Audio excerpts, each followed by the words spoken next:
Hello and welcome to SkyExchange.net presents ICC Summer Cup 2022 powered by FanCode. First semi-final match between Pindi Boys Defenders and Vision Shipping. There you go on your screens, live from ICC Academy Oval Grounds, where we will witness this exciting and intriguing encounter between these two sides. Remember, Pindi Boys Defenders, they are unbeaten in this tournament and they look to keep that momentum going in this tournament. So we all are eagerly waiting for that all-important toss. For that, Abdul Rahman is there in the middle with the two skippers. Good evening, ladies and gentlemen, and welcome to the first semi-final for the SkyExchange.net ICC Academy Summer Cup powered by FanCode.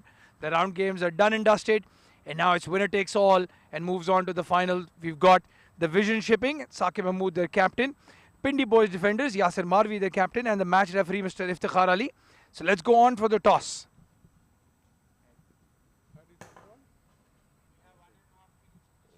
Tail it is.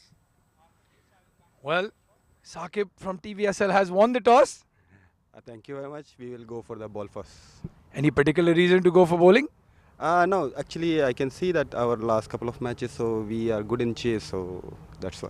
We're talking about the chase. That 140 chase down in 11 overs is the main reason why you guys are in the semi-finals, because it gave you a very big net run rate boost. No, actually those that one we actually needed to for the net rate boosted, but actually we are depending on our batsmen, not for the bowlers. That's why. Okay. I wish you all the best. Thank you. Well, Yasir, what would you have done if you had won the toss? We want to bowl first. Any reason for that? No, we are playing now almost fifth game here, so we're comfortable while chasing. So, but anyhow, we got our opportunity to bat. We'll try to put a total of 170 plus, which is not easy because semi-final is always pressure game. Yeah, 170, 180. Do you think that is possible with that big leg side boundary? Yes, definitely, but player has to run because there are many twos and threes here. Well, I wish you all the best. Thank you. Well, there you have it. The Vision Shipping has won the toss and elected to field first. There you go. So TVS Vision Shipping skipper Saqib Mahmood winning the toss and deciding to field first. So there you go, Saqib Mahmood, the skipper, Jawad Ghani, Shahbaz Ali, Sajjad Malook, Nasir Faraz, Mohammad Nadeem, Fayaz Ahmed, Wahid Ahmed, Umar Arshad, their wicketkeeper, Salman Khan, and Ali Abid. That's Vision Shipping for you. And Pindi Boys defender CC. Farhan Babar, the wicketkeeper, Imran Mohammad, Salman Babar, Wajid Khan, Mohammad Yasir Maharwi, who also was looking to bowl first on the surface, Abdullah Azhar, Syed M. Saklin, Ataur Rahman, Suleiman Khalid, Imran, and Danish Qureshi. So the news from the center is that Vision Shipping won the toss and decided to bowl first. Maybe the reason that match against Karwan where they chased down the total of 142. To talk more on that, I've got Abdul Rahman with me in the comm box. Welcome, mate. Well, welcome, Shrijit, and thank you so much. Welcome to all our viewers. The SkyExchange.net ICC Academy Summer Cup 2022 powered by FanCode. First semi-final, the first knockout game. And you're absolutely spot on there. That win against Karwan Strikers or Karwan Cricket Club where they chased down 143 in 11 overs, boosted their net run rate from negative 0.9, beg your pardon, all the way up to plus 0.3.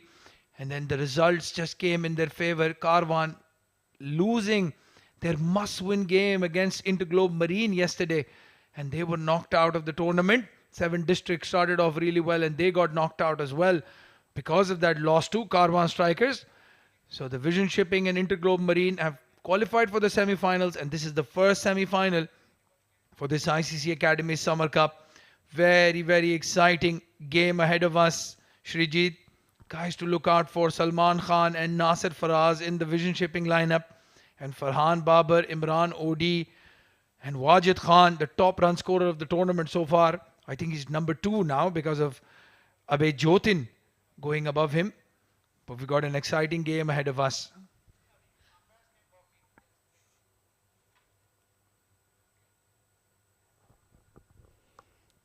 So all eyes will be on Wajid Khan, as you rightly said.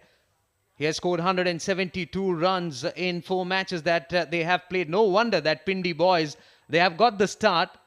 The very first match that they played, Wajid Khan scored a brilliant 115, unbeaten 115, and followed by 56. So that really gave the momentum for Pindi boys defenders, and definitely the skipper will be looking for that start from Wajid Khan. Yeah. Nasir Faraz, number 2 on the highest scorers list. Wajid Khan, number 3. And a lot to play for both of these guys. Farhan Babar is in the top 10 list as well. So there are a lot of players on display here today that are going to make this count. That's the Vision Shipping team having a quick team chat, and that's the Pindi boys defenders dugout. They look calm. They wanted to field first, wanted to chase a total. This is a very interesting outfield. There's a almost 55-60 meter hit on one end and 80-85 meter on the other end. So it's advantage Pindi boys defenders, in my opinion, because they have 3 left-handers in their side. So the left-hand, right-hand combination will always give them an advantage. Absolutely. And talking about the top order, if you look at the matches, previous few matches of Pindi boys defender, those matches wherein Majid Khan couldn't really score, there came Farhan Babar, the wicketkeeper, with brilliant half century. So they have really complemented each other. It's not a one-man army. They have really come up and at a situation where their chips were down, and this is an important encounter, the first semi-final match, and Pindi boys defenders will definitely keep that momentum going and get into the finals. Yeah, both teams rely on their batting more than their bowling. Bat till number 8, 9, both the sides. Very strong lineups. The Vision Shipping have number 10, Sajjad Muluk, who's a devastating hitter when he gets going. So you can imagine that it's going to be a high scoring game. These ICC Academy oval wickets have been true wickets. They have been sporting wickets. We've seen fast bowlers do really well, and then when the batsmen get settled in, they start scoring runs and start scoring quickly. The last 10 overs of each innings has been the most crucial part of the tournament so far. We've seen anywhere between 110 to 140 runs scored in the last 10 overs. So if you have wickets in hand and if you've got the momentum in your favor, it is easier to score runs in the second half. Start once again will be very, very important for Pindi boys defender. Talking about the surface, it's a waka clay, which means there will be bounce, there will be zip off the surface. And if we look at this particular ground, we have got 10 tracks, 5 Asian clay ground tracks and 5 waka clay. So there you go, 2 umpires for the very first time moving towards the pitch. Yeah, it's Mr. Shami maybe and Mr. Shiju Sam, very experienced umpire. Shiju, an international umpire representing UAE in the qualifiers as well that happened in Oman just a few weeks back. And if you're just joining us, well, you know, right next to us, there's a certain Asia Cup tournament going on. A lot of cricket happening in the vicinity, a lot of cricket happening in the UAE. The 2 openers walking out. Imran Odi, devastating right-handed batsman. And Wajid Khan, well, we know what he can do. Scored the first 100 in the first game of the SkyExchange.net ICC Academy Summer Cup 2022. He's had an interesting tournament. He's got a 100 and a 50, and in between those sandwiches are some zeros. Onus will be definitely on the opening pair of Pindi boys defenders. They need a start, power play. They need to make sure that they capitalize that particular period wherein maximum fielders will be inside the 30-yard circle. So definitely will be looking, especially Wajid Khan will be looking to find those gaps and get those quick runs in those first 6 overs. On the other hand, Vision Shipping. They know for the fact that these two are attacking batters, and you need to really keep them quiet. There you go. 4 matches, 172 runs, 18 boundaries, 18 fours, and 10 towering sixes is what he has scored. 2 half centuries and 1 century in the very first match that he played in this tournament. And look at that average and strike rate. Amazing. Yeah, that strike rate is the key right there, 185. But don't discount this man, Saqib Mahmood. He's the highest wicket taker of the tournament so far, 7 wickets to his name. Economy rate is a bit high, but that's because he bowls in the power play. Usually bowls all his 4 overs on the trot. So at least 3 of them are in the power play. Here we go. Ball number 1 of the first semi-final, the first knockout game of the SkyExchange.net ICC Academy Summer Cup 2022. And it's a leg side wide. Pindi boys defenders are off the mark. A slip in place. Definitely there was a shape away in that delivery. Somewhere around that leg stick area. He needs to eye somewhere around that off stick because he's getting the ball to get into the left-handed batsman. So that will be a brilliant ploy from the TVS skipper. Mid-off, mid-on inside the 30-yard circle. So looking to bowl the very first delivery of the first semi-final match. Much better line. Played it gently towards onside. Looking for the second. No. Excellent throw there from the deep fielder. Well, that's that leg side boundary to the left-hander, which is easily 80-85 meters. So running between the wickets is going to be key. Yasir Marvi at the toss did mention that they look to run 2s and 3s and put some pressure on the fielders. Imran Odi will be on strike.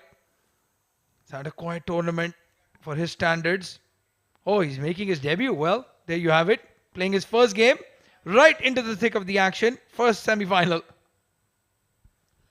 Way outside the off stump, and again umpire extending his arms. Second wide of the semi-final. Definitely left hand, right hand combination really takes a toll on the bowler. And well, he is having a laugh.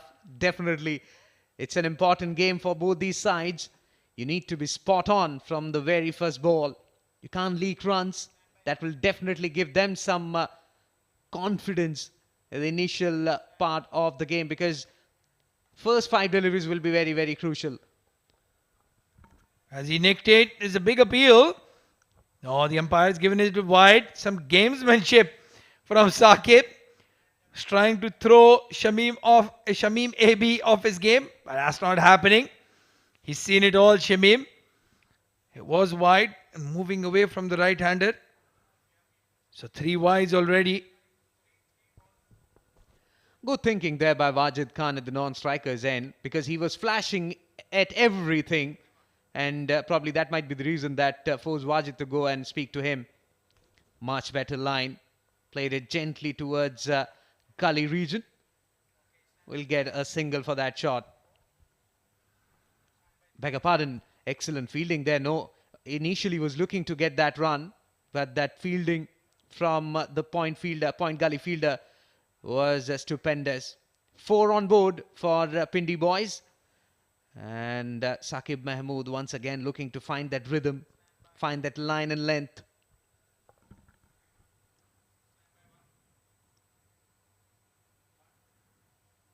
Again wide. Umar Arshad has his work cut out behind the stumps.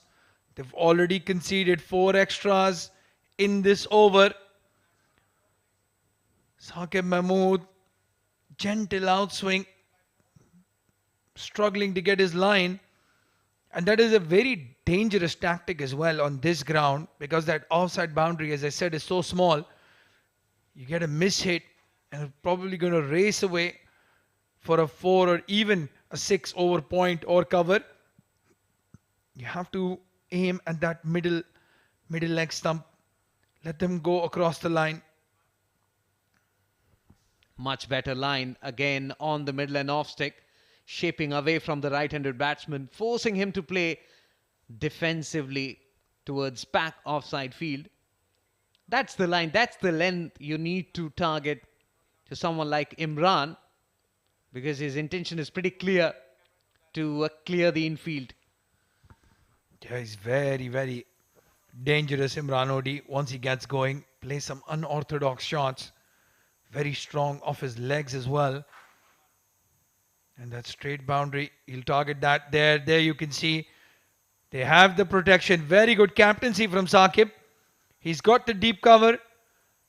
So even if it's a boundary ball, that half volley on off stump, more times out of not, you're going to find the fielder.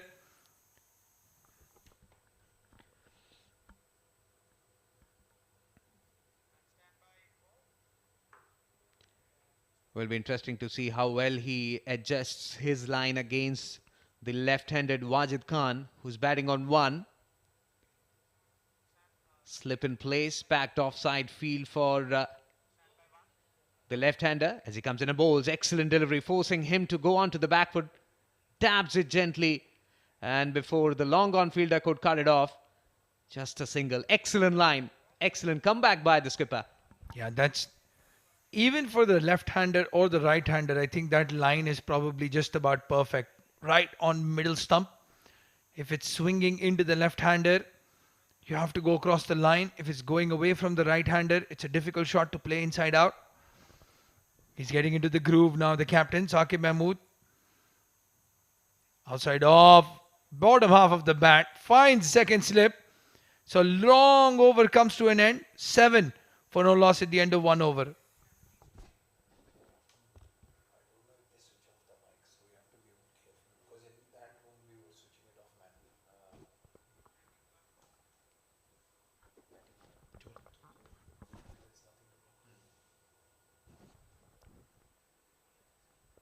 Well, that was the confusion for me.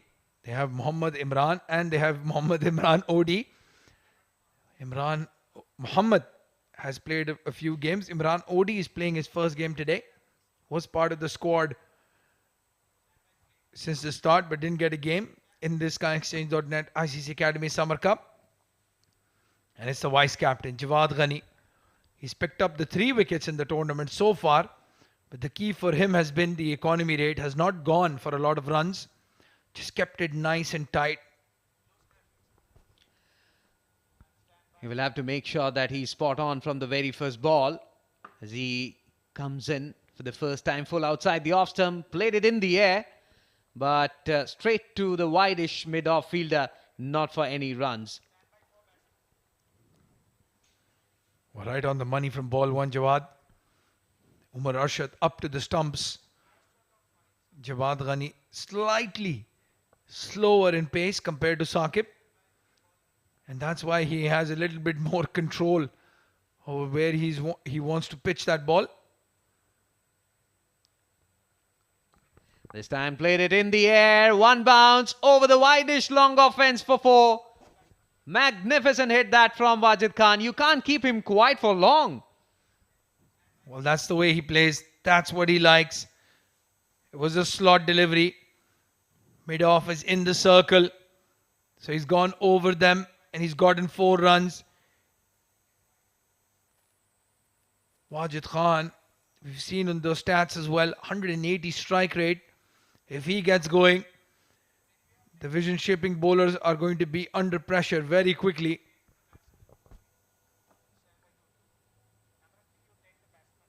Excellent delivery, excellent comeback from Ghani there. Swinging Yorker, and he digs it out in time. No slip in place. Fine leg and third man up in the circle. And good thing is that he's keeping it very full. He knows for the fact that there is some movement for the bowler. Bowling in right areas. Again, full end delivery outside the off stump. Played it over the infield. Ball is running away towards the wide-ish long off. No chance for the fielder. 4 more runs. Well, even with that big outfield, the key here is that he's gone for that shot over the infield. And this might be a big outfield, but it's lightning quick. That grass cut immaculately. And as soon as you hit the ball from the middle of the bat, you're going to get value for your runs. Wajid Khan, 10 of 6 already. This time banged in shot, pull shot coming in, magnificently done. 4 runs on the onside this time. Well, Wajid Khan is showing he can play both sides of the wicket. That first boundary straight, second one over cover, and the third one towards mid wicket. 12 runs off the over already. And this is the start they wanted. Yasir Marvi at the toss did mention he wants to get at least 170 if not more, because this is a strong TVSL batting lineup. Calculated risk taken by Wajid Khan. He knew that there was fielder inside the 30-yard circle on the onside. Played it over. That fielder's head for 4. It's coming round the wicket. This time it's in the air. Has he timed it properly? We'll have to wait and watch. It's high, huge, and over the long on fence for 6. Well, that ball had some skyward miles on it. The cameraman couldn't follow it as well. That's how high that ball went. Again in the slot. The key there was Wajid Khan went straight. He didn't go across the line. He didn't try to hit it too hard. Full face of the bat. Over long on for a maximum. 18 runs off the second over. Pindi boys defenders are on the move. 25 for no loss at the end of 2.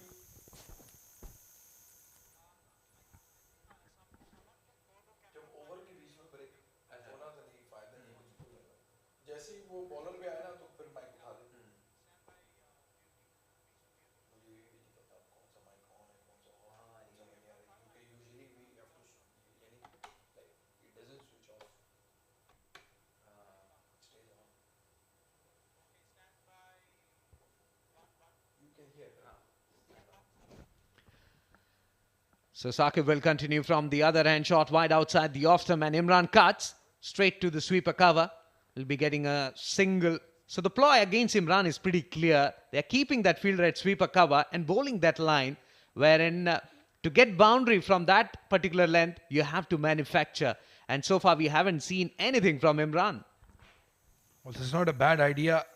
After that last over's exploits, Imran Odi, just get the single, get on the other end, let Wajid Khan do what he's been doing really well in this tournament so far. 20 of 8 already. Much better delivery this from Saqib. Just outside off, and they've taken a quick single. Good thing about Wajid Khan is that he is mixing aggression and caution magnificently well. Got a big over the previous one, and now he has dabbed it gently towards offside for a single. Now it's Imran versus Saqib Mahmood.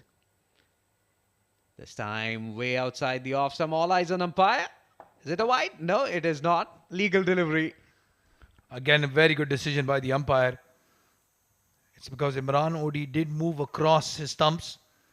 That white line, everyone says if it goes over the white line, it's a wide. No, it's not. If the batsman has moved, that white line is moving as well. It's just for guidance from the umpire. So if you're moving across the stumps, expect that ball, if it's outside. One bounce, Nasir Faraz. They're questioning why he's not gone for that catch. And he's pointing that he couldn't see the ball, couldn't spot it coming from the floodlights. Good over this from Saqib Mahmood, comparing what he did in the first over. Wayward line, wayward length. That was the highlight of the first over that Saqib Mahmood bowled.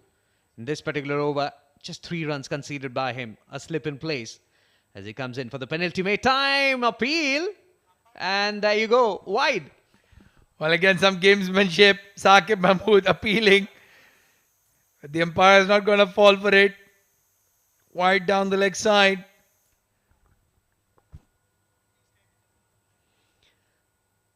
Would have been a brilliant delivery for a right-handed batsman. But remember that left-hand, right-hand combination is troubling Saqib Mahmood a lot. 2 more legitimate deliveries to be bowled. Important to see what Wajid Khan will do in this. Full, it's in the air, but towards the right of short mid-wicket, will be getting a single. Well, he was aiming that wideish long on region, but inner half of the bat was in contact. Excellent delivery. It's not that easy to play that kind of shot against a moving delivery. Yeah, Saqib might not be express pace, but he does swing the ball a long, long way.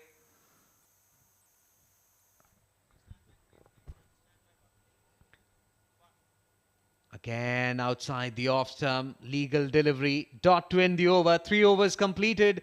30 for naught. Pindi boys.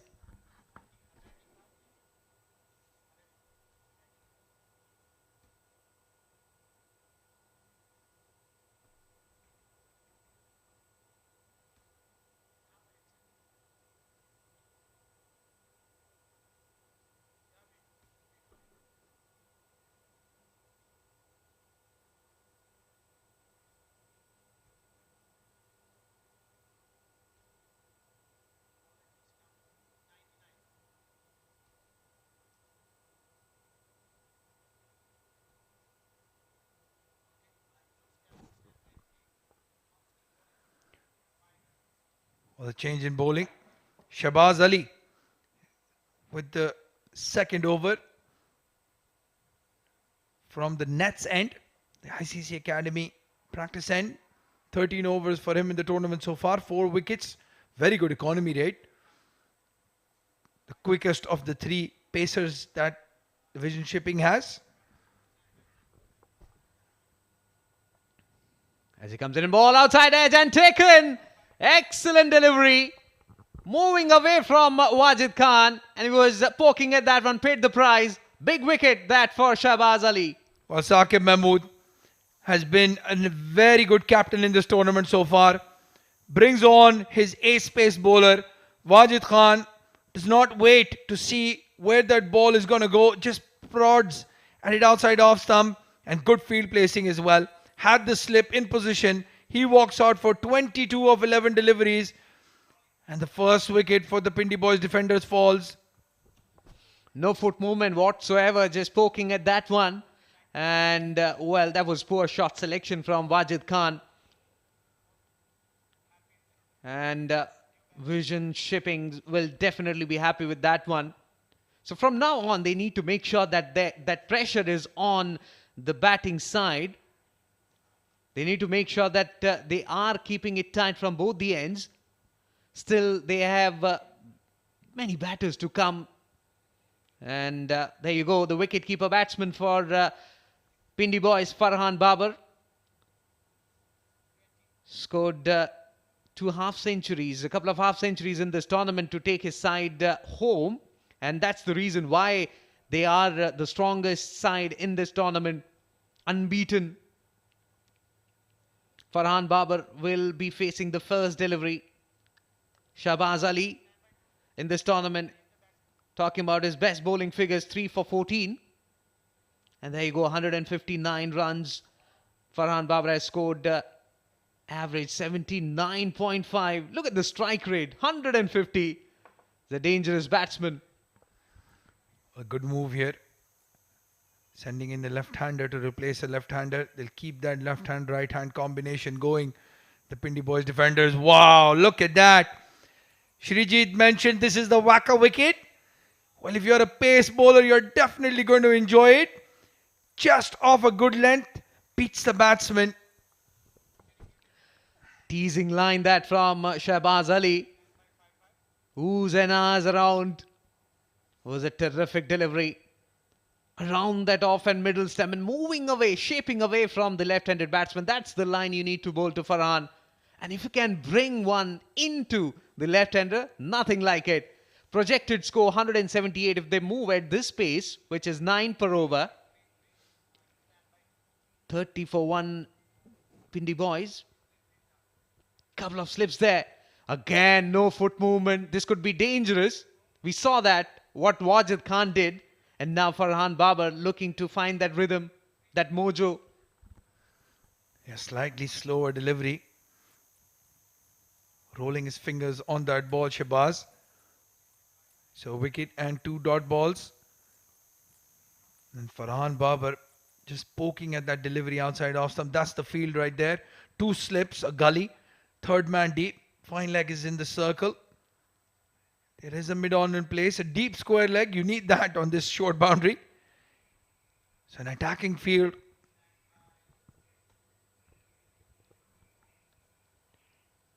This time playing it right from the middle of the blade towards point.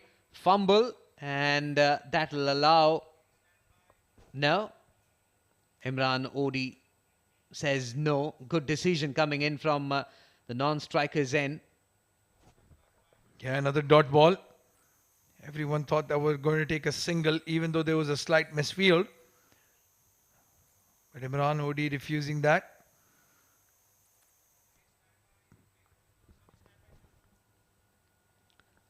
So far, 3 balls been bowled to Farhan Babar. Kept him really tight. Excellent over this is for Vision Shippings. Yet to concede a run as he comes in for the penultimate time in this over, in the air. But straight to third man, just a single. He opens his account and Pindi 31 for 1. Yeah, that shot was out of frustration more than anything else. 3 dot balls. Probing outside off stump. So Farhan Babar got a bat to it. Lucky not to find a fielder. Just evades that gully fielder and goes to deep third man. And Imran Odi will be back on strike. Slow start for him so far. 8 deliveries for his 3 runs. But you can understand that he was trying to get Wajid Khan back on strike as quickly as possible. So deep backward square leg for Imran Odi. So definitely that back of length delivery around the rib cage area is coming, I guess. Excellent delivery. Played it gently towards offside, looking for a single. This could be dangerous, but excellent running between the wickets by Imran and Farhan Babar. That's what you need to do when you're not getting boundaries. Put pressure on the infield. And that, with that single, there comes Shahbaz Ali's over comes to an end. Just 2 runs. 4 overs gone. 32 for 1, Pindi boys.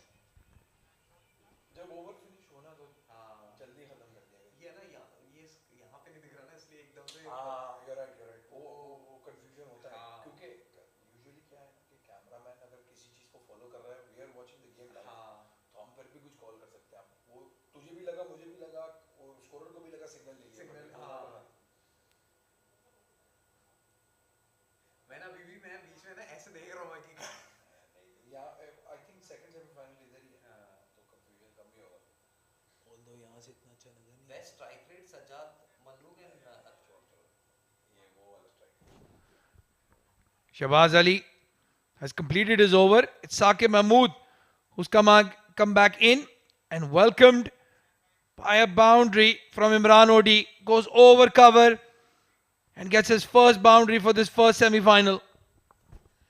This time was full outside the off stump and played it right from the middle of the blade towards the right of the fielder, the sweeper cover fielder.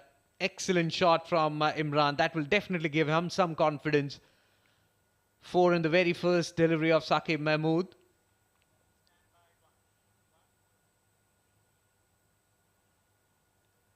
Much better line.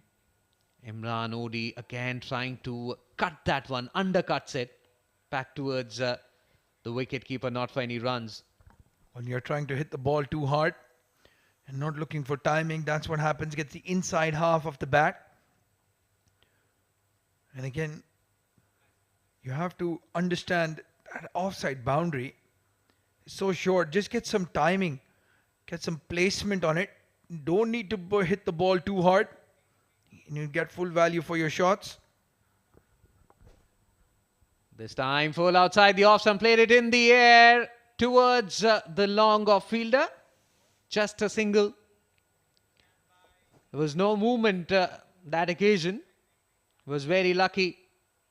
Just a single for that shot. 37 for 1. Good field placing as well.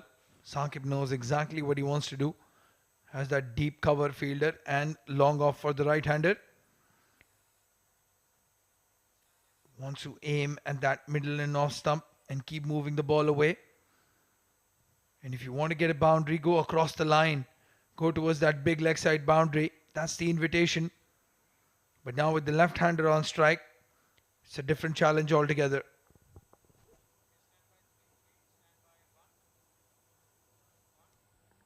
A slip in place this time. I think it kissed the pad. No, it's a wide. Well, usually you're third time lucky, but this time as well, Saqib Mahmood. Big appeal, and the umpire calls it wide. You don't want to get on the wrong side of the umpire, Shrijit. So Saqib Mahmood needs to keep those appeals in check. Umpire was spot on that occasion. I, for one thing, thought that the ball kissed his thigh pad. But no. 6 runs already conceded as he comes in and bowls again. A wide signal by the umpire. Back-to-back wide deliveries.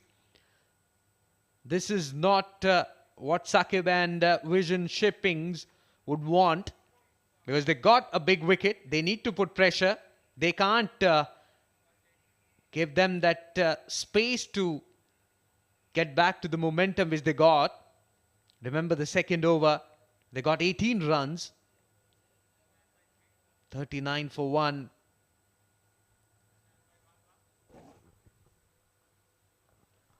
Outside off, full toss, and Farhan Babar has missed out. That ball could have gone anywhere, including the hands of that mid-off fielder, but he'll just get a single.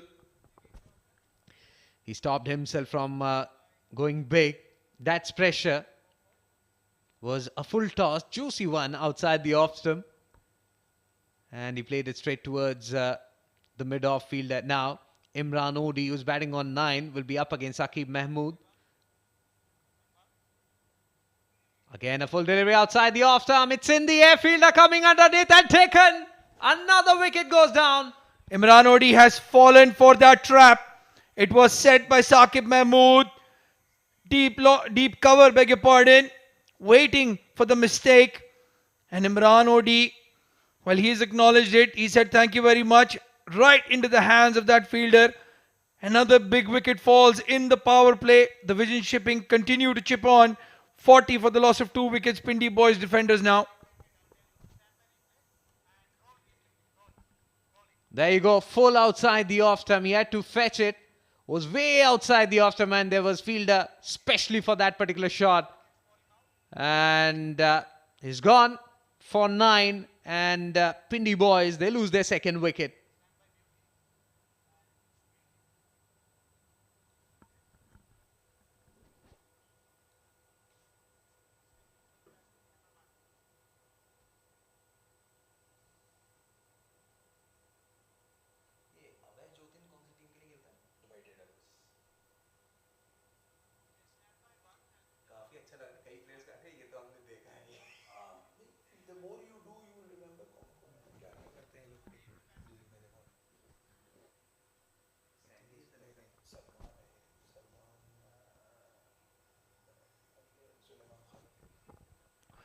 The new batsman walking in at number 4 is Suleiman Khalid.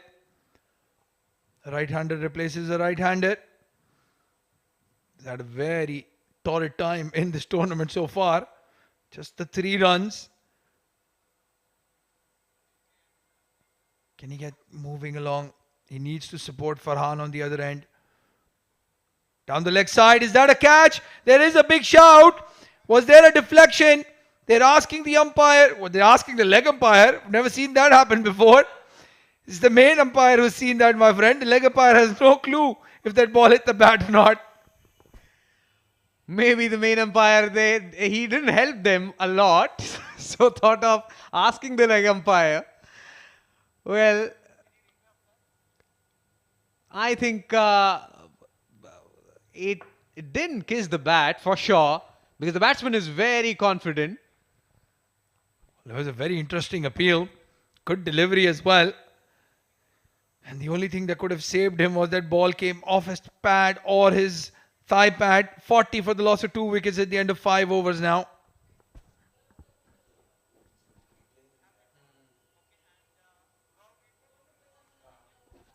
There you go, full. And was trying to play that towards fine leg region. The wicketkeeper thought that he got him. But that wasn't the case, as umpire says, no, it kissed the pad.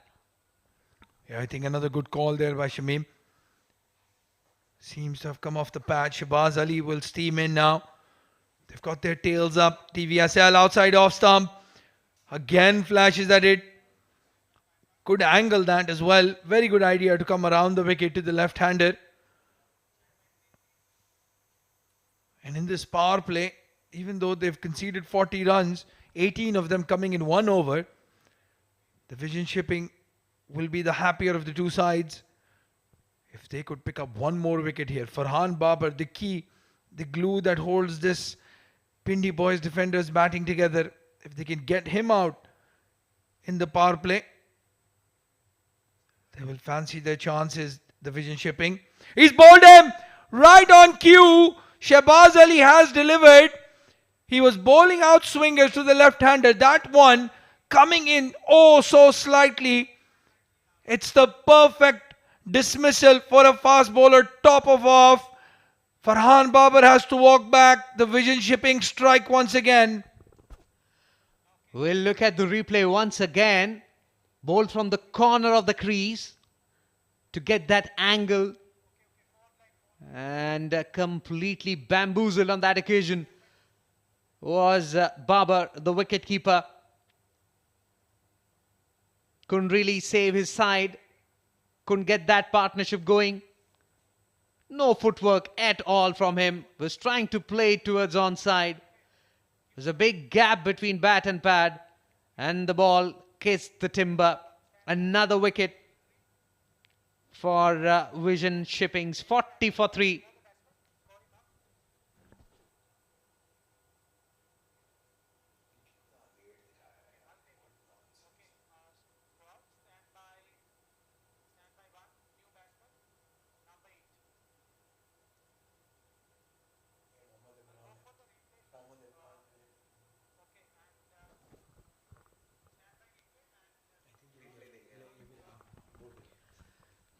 That was the last dismissal coming round the wicket, and that ball came in sharply, no clue whatsoever for the left-handed batsman. Excellent stuff that.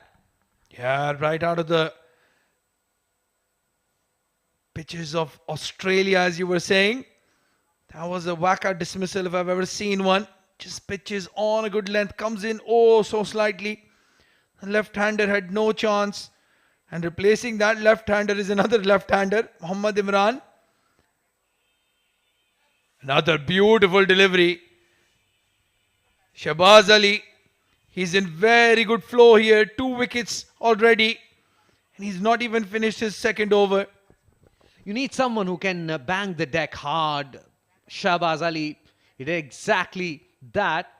Back of length deliveries, bowling full length deliveries, taking the ball away from the left-handed batsman and occasionally bringing one in. That's what Babar was undone by, as he'll continue from round the wicket. Remember, the first ball that he bowled to the new batsman was full. Testing times there for Pindi boys defenders. Inside half of the bat. Very lucky Mohammad Imran. That could have easily crashed into the stumps, Shrijit. They're living dangerously. Absolutely. It reminds me of that Ashes between Australia and England, where David Warner was up against Stuart Broad, whether to play it or to leave it. And I think that confusion is there in Imran Mohammad's mind as well. Because that line, it's very difficult to judge whether that ball will come in or will straighten or will be moving away. Oh, swinging delivery. Just going down the leg side. Shahbaz Ali trying a bit too hard now. He knows he's on top of his game. He's enjoying himself, Shahbaz. But you don't need to overdo it sometimes. If you can repeat what you did with Farhan Babar, you'll get wickets 9 times out of 10. It was unplayable, that delivery. Just kissed the top of off stump. took the bails. And this is a batsman who's in the top 5 of the run charts. Has been scoring runs for fun.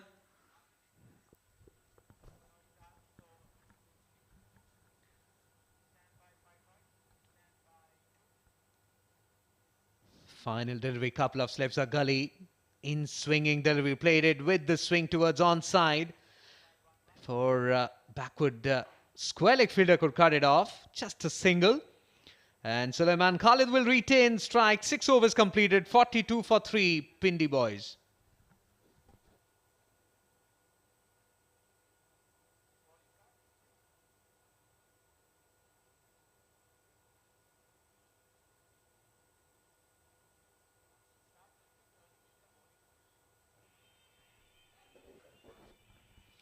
Three bowlers so far used by the skipper, Saqib Mahmood. 3 overs, 20 runs. Jawad Ghani just bowled 1. Shahbaz Ali, what a spell that from him. 2 overs, 3 runs is what he has conceded and 2 important wickets. Look at that economy rate, 1.50. I won't mind completing his quota. Yeah, very good point there, Srijit. No harm in finishing his spell if he's bowling so well. Saqib Mahmood continues. The ball is in the air. Fielder settles under it nicely. They had the third man in place this time. And Sulaiman Khalid has found him to perfection.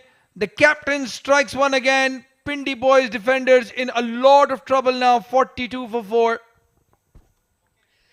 Excellent delivery that from Saqib Mahmood. Testing line, teasing line. Was a gentle push. Look at that replay once again. Just opening the face of the bat as if he was giving catching practice to the third man fielder there. He had ample time in the world to position himself. And that reverse cup coming in. Sulaiman Khalid, without troubling the scorer, he's gone for 1. And Pindi boys, they are in real trouble.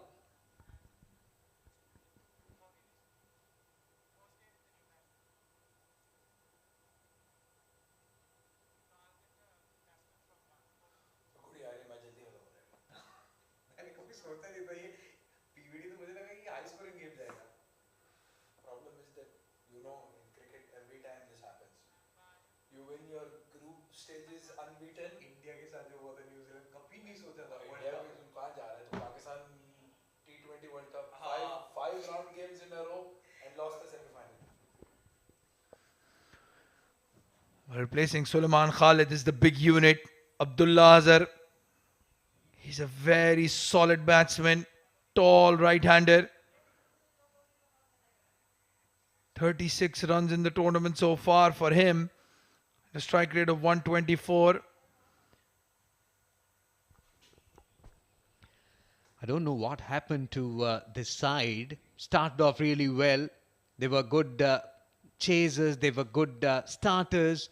But fumbled in this big game, knockout game. Again, a full length delivery, played it really well. Just opening the face of the bat and gently timing it towards sweeper cover for a single. And with that single, Abdullah Azhar opens his account in the very first ball that he faced. 43 for 4. That's what you need to do at this stage rather than going for, manufacturing shot. You know that you have lost 4 wickets. You need to build partnership. You need to make sure that you play out those 20 overs. Yeah, they do have to aim to bat out the full 20. This is a semi-final. There'll be nerves. Maybe you can back yourself to defend 130, 140 even. The projected scores look good if you go at 9 and over, 160. Well, they'll bite your hand off if you can give them 160 right now. Outside off stump. Was it in the gap? Yes, it is. Beats the point fielder. Muhammad Imran gets off the mark with a boundary. Well, risky shot that from Imran Mohammad. Opening the face of the bat at the very last moment. And finding the gap. There was a valiant effort from the point fielder, diving towards his left. We'll have a look at the replay once again. Boundary nonetheless for Imran Mohammad. piercing the gap on the offside. That will definitely give confidence to Imran Mohammed. Will there be any change in strategy from Saqib Mahmood? We'll have to wait and watch as he comes in for the fourth time. Right arm over the wicket. Defensively played towards offside before the wideish mid-off fielder could get to the ball. Just a single. Intelligent cricket. That's what you need to do. Got a boundary. What does he do? Picks up a single. Yeah, absolutely. That was in the air, just beating Jawad Ghani. Very close to that point fielder. And as you were saying, after that boundary, just gets a single, gets to the other end. Regain your composure. Start from scratch.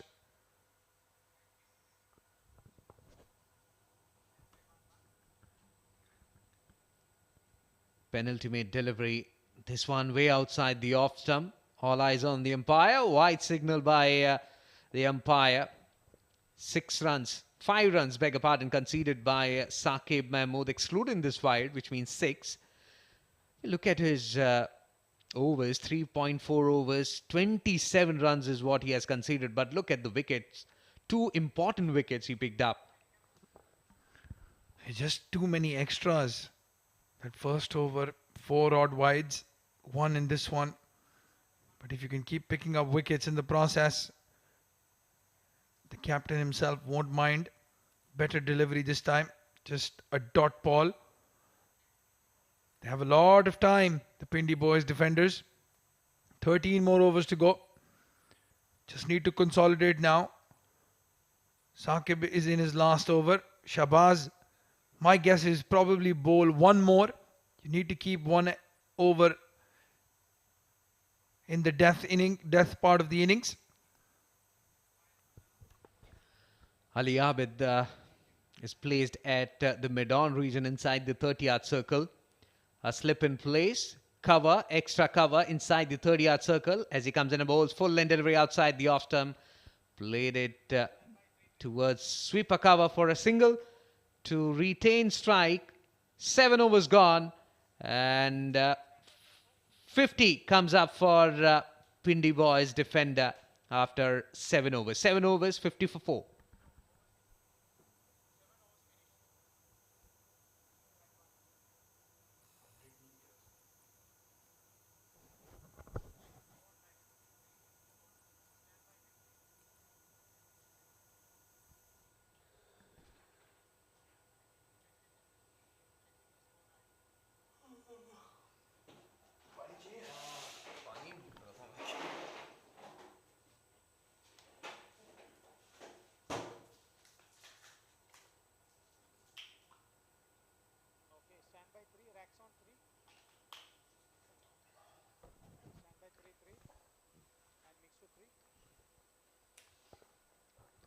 Shahbaz Ali will continue, and rightly so. 2 overs, 2 wickets already. Just the 3 runs conceded. Can he get Abdullah Azhar here? Outside off. And he gets the outside half of the bat. Abdullah very lucky. That ball bouncing right in front of that slip fielder. Not easy to play against Shahbaz Ali, especially when he is swinging the ball both ways. There is that element of confusion in the minds of the batters, whether to play, whether to leave. 50 for 4, Pindi boys defenders looking to build a partnership here. First ball, a dot ball. Holding into that stumps again. This time they've taken a quick single. Shahbaz Ali bowling really, really well. Sajjad Muluk, number 43. We'll have to see if he gets a ball. He's deceptively quick as well. Will they bring in a medium pacer or will they bring in a spinner? They have the option of Fayaz Ahmed as well. TVSL. Good balanced bowling lineup.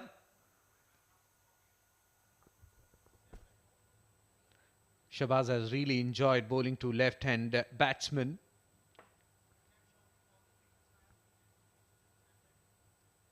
couple of slips there. Bangs in shot. It's in the air and over the wicket-keeper's head. No chance for the slip fielder. 4 runs.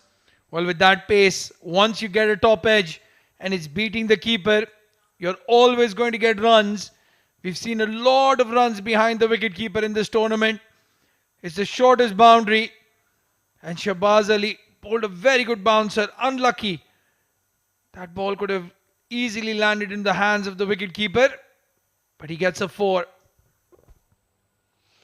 Well, there's a fielder at backward square leg for that shot, but then was a quick delivery from Shahbaz Ali that took Imran Mohammad by surprise. Was very lucky that it flew over the wicketkeeper's head.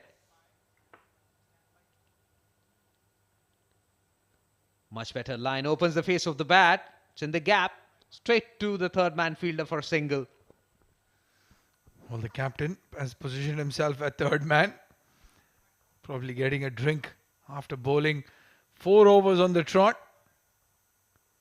Just a 28 runs conceded in his 4-over spell. He's done for the day with the ball.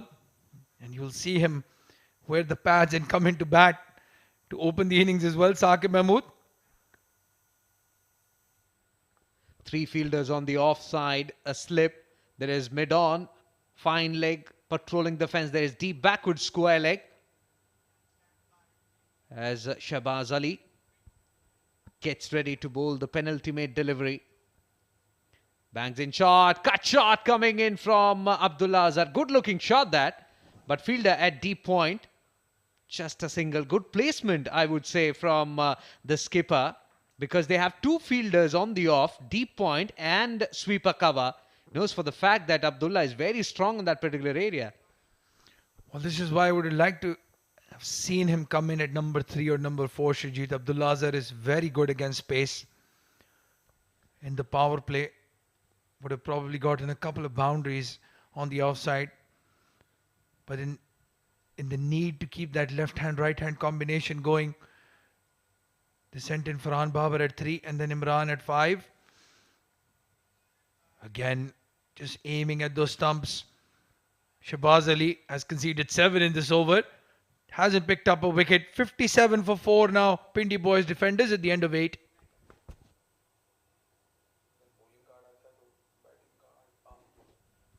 So that's Pindi boys defenders batting card. Wajid Khan, the top scorer so far, 22 of 11. He got the start but couldn't capitalize on to the start that he got. Imran Odi 9. Farhan Babar this time around couldn't really make an impact. Just 2 was cleaned up by Shahbaz Ali. And then Sulaiman Khalid is trying to play a dab towards offside. A simple catch towards third man. So 4 wickets down so far for Pindi boys defenders. And lower down batters are in the middle. They have a task in their hands. They need to build partnership. They need to make sure the projected score that you are seeing on your screen, 7.12, the current run rate, they'll reach somewhere around 142, which I think they'll definitely love to improve. And first of all, they need to bat 20 overs. That's quintessential for PBD. Yeah, absolutely. If they go at 9 and over, they get 165. They'll take that any minute. Because of that start, Jawad Ghani is back into the attack. 18 runs conceded in his first over. Wajid Khan took a mighty liking to him. Can he pull this back now? Because he's a smart operator.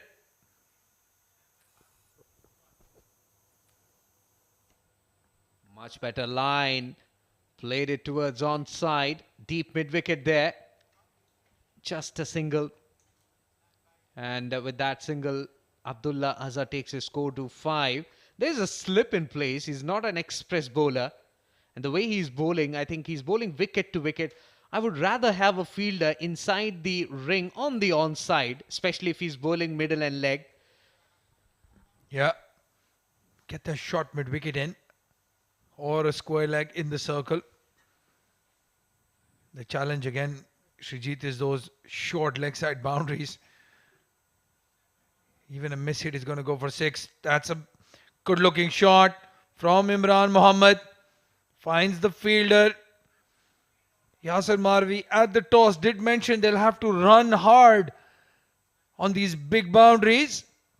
And so far, these two batsmen, they're just content in walking the singles, conserving their energies for that last 10 over onslaught.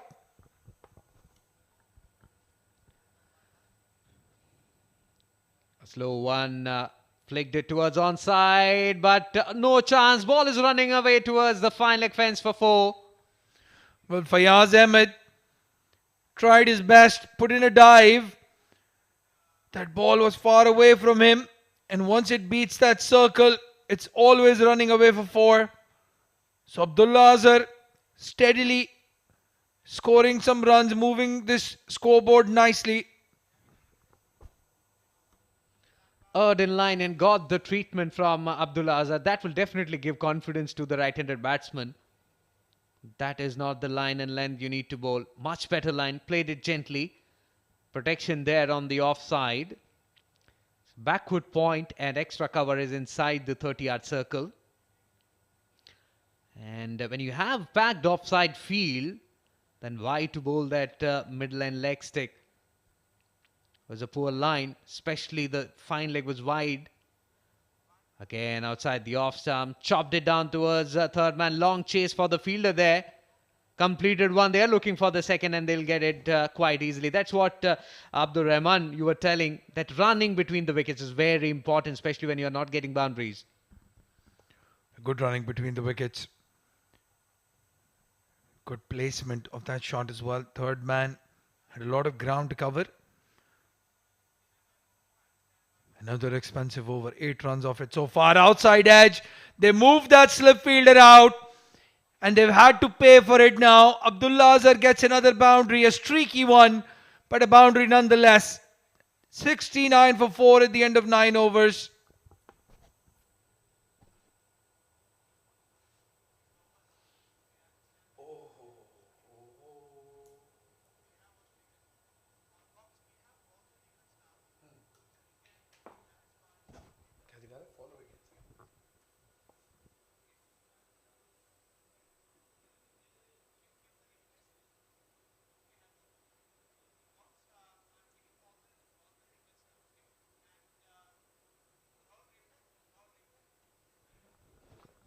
So that's how it all panned for PBD.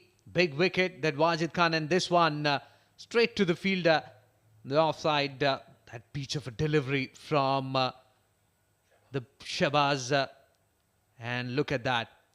Bowling according to a plan and getting the prize wicket of top order batters. They had a plan. It's not easy to play semi-final, especially against a team who's unbeaten. And I must say that Vision Shippings will need to make sure that they got the start. They need to conclude it on a higher note. Well, the new bowler in is the left-arm spinner Fayaz Ahmed. And he will tempt the left-hander to go across the line to that short leg side boundary. Played in the air, beats the cover fielder. Gets 2 runs. And the ploy is going to be very simple. Keep it outside off stump for the left-hander. And let the right-hander go downtown, go towards the leg side. Fayaz Ahmed hasn't picked up a wicket so far. Very surprising for his standards. But maybe today is the game, the big game, the semi-final, where he comes to the party. He's someone who comes in, tosses the ball up and invites the batsman to go over the top. That's where he picks up the wicket. But batsmen, they have really understood his ploy. It's in the air. Long chase for the long off fielder. Will get 2 important runs. Played it in the gap. It was a lofted shot from the left-handed batsman. He knew that long off was slightly wider. 73 runs on board for Pindi boys. Slightly quicker in the air, in the gap. Chase there for third man fielder. Will he get there? Yes, he will. But again, 2 runs there for Imran Mohammed. Well, you can imagine. I will give you the idea of how big that boundary is. He cut the ball hard, beat third man, but still that ball didn't hit the boundary ropes. Just keeping it to 2.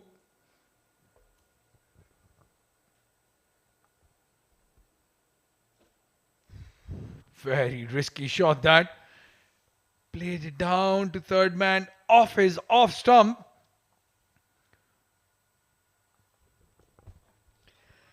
Fayaz Ahmed having a smile on his face. It was very close to the off stump, as you rightly mentioned.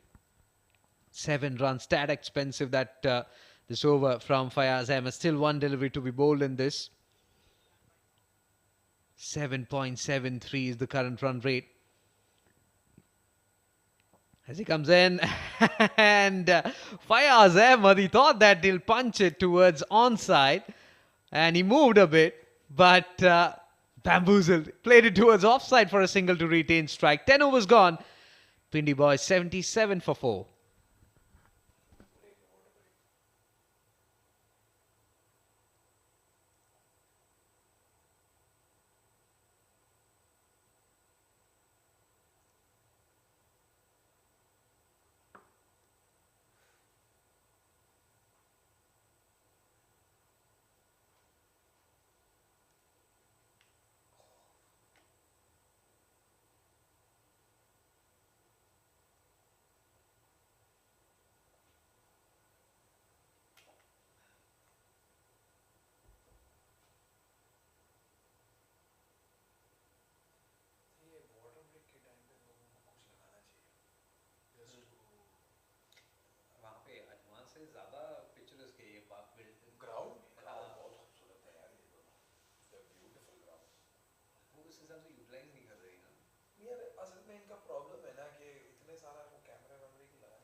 The new bowler is Mohammad Nadeem, another left arm spinner into the attack. Slightly different from Fayaz. He'll dot that ball in quickly, doesn't try to turn it. So again, very risky to go across the line to him, even with that short leg side boundary. 6 wickets to his name. There you can see, just targeting those stumps, targeting those pads.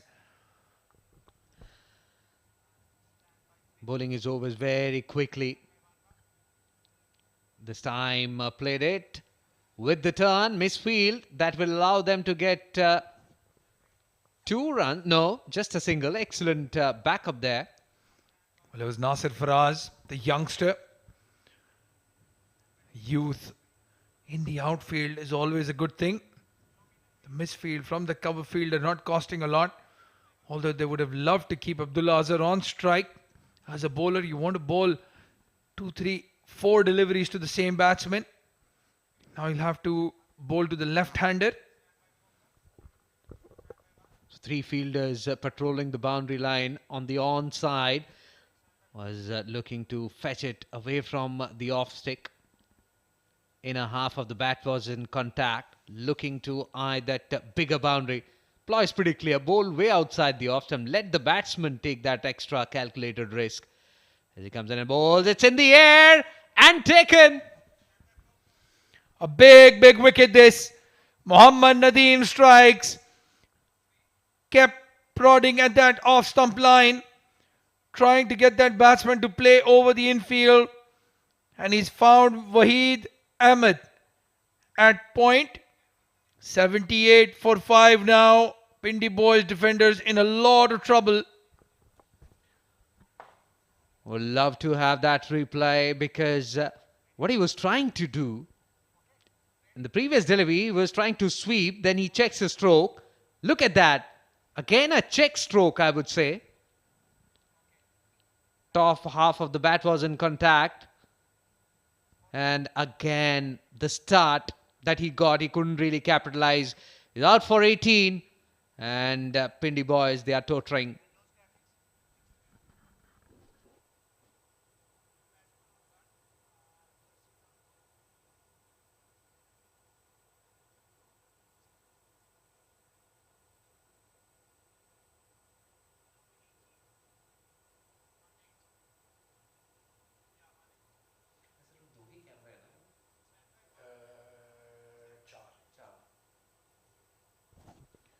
New batsman walking in, Salman Babar. So the one challenge that TVSL had is done and dusted. There won't be any more left-handers walking out. 14 runs for him, strike rate of 233, and that 14 runs came when they were chasing down a big total. So he'll take some confidence with him with the bat. Final delivery to be bowled, and not where he intended to play. Nonetheless, will be getting a single. He'll retain the strike. 11 overs gone, 79 for 5, Pindi boys.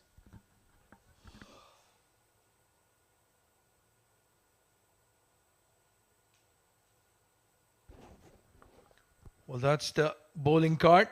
Saqib Mahmood, the captain's bowled out. 4 overs, 28 runs, 2 wickets for him. Shahbaz Ali, what a spell he's had so far. 3 overs, 10 runs and 2 wickets. Jawad Ghani, 2 overs, 30 runs, tad expensive. And Mohammad Nadeem picked up a wicket in his first over. Be Fayaz Ahmed, who continues. Fayaz Ahmed, as he comes in and bowls way outside the off-stump. Cut shot coming in from Salman Babar, but straight to the fielder at point. 3 fielders on the offside inside the 30-yard circle for Salman Babar, who's batting on 1. No slip in plays. Again, a tossed-up delivery, forcing the batsman to go onto the back foot. Played it in the gap. Long chase for the sweeper cover fielder before Ali Abid could get to the ball. 2 important runs there for Abdullah Azhar, who's batting on 17. 80 runs for Pindi boys. Second over for Fayaz Ahmed. That expensive 9 overs conceded by him. An arm ball. Wayward line. Wide signal by the umpire. We'll keep targeting those stumps. Anything outside off stump is just very dangerous. There you can see right there. No run taken. Fayaz Ahmed yet to pick up a wicket in this SkyExchange.net ICC Academy Summer Cup 2022 powered by Fan Code. And they would love for him to pick up the wicket of Abdullah Azhar.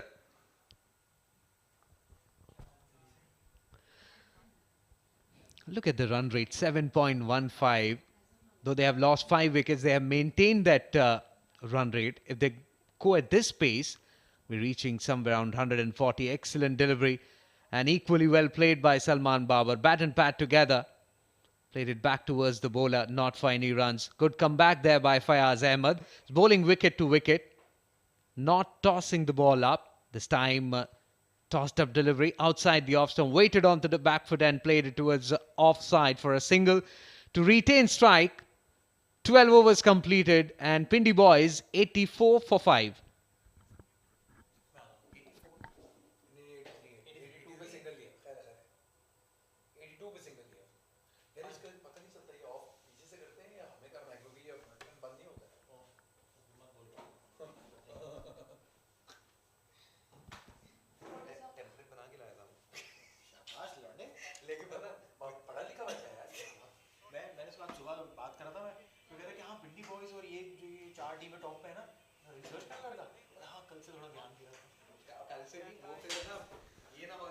Mohammad Nadeem comes into bowl. And coming into the com box, Super Neil Oja. Neil, welcome. Thank you so much, Abdul Rahman. A brilliant game of cricket. At this beautiful ICC Academy Ovals. The first semi-final of the ICC Academy Summer Cup. Pindi Boys versus TVSL. 84 for 5. They lost a few wickets too many. Stepping down. And beautifully played. But will cut away. Will just be a single there. Abdul Rahman, a game like this, semi-final. Yes, they're going at a good rate. But how many runs should be good enough for the Pindi boys to feel safe. Well, at the toss, Yasser Marvi did say he would like 170, 175. It'll take a massive effort to get to there when you're 86 for 5. And we've seen TVSL chase down 140 in 11 overs. So I think that 170 mark is definitely a safer option. A different wicket though. It's a different pitch, different ground, different dimensions as well. One side 50, 55 meters. The other one almost 85 meters. That's right.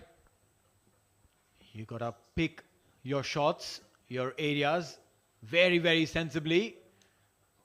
Trying to flick this one. Straight wrapped on the pads. 13 gone, 87 for 5.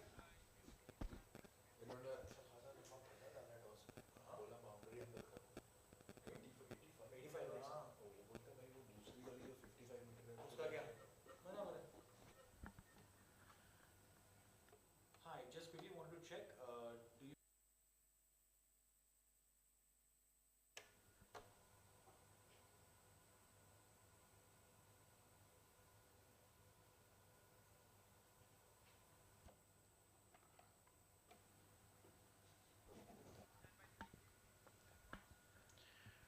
87 for 5 and 13. Wanted to step down. Oh, poor fielding there. Very, very average. That's not the kind of fielding that you're expecting if you're looking to get into the finals. Well, you don't want to do that when your elder brother is bowling. Waheed Ahmed in covers for Yaz Ahmed, his elder brother bowling. Definitely going to get the upper bunk bed when they go home to sleep. Well, yeah, he'd be lucky to get the bed. Probably be chilling on the couch then. That only happens to married people, Neil.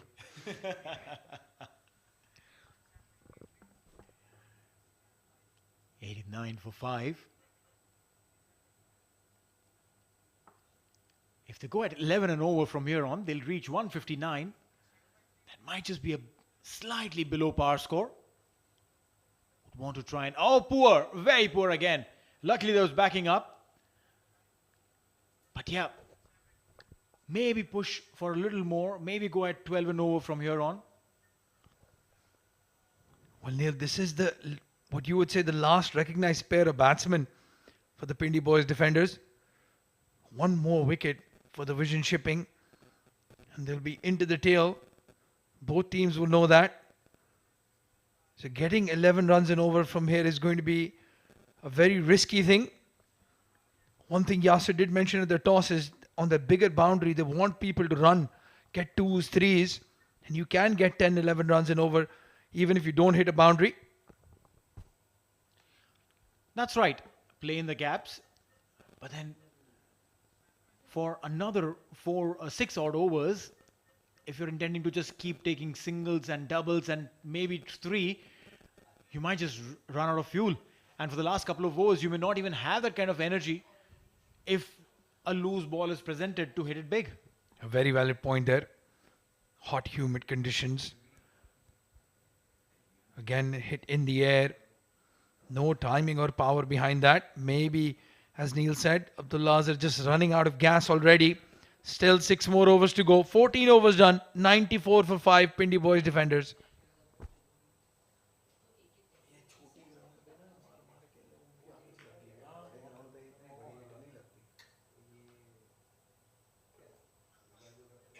Hi Ruben, कैसे हो?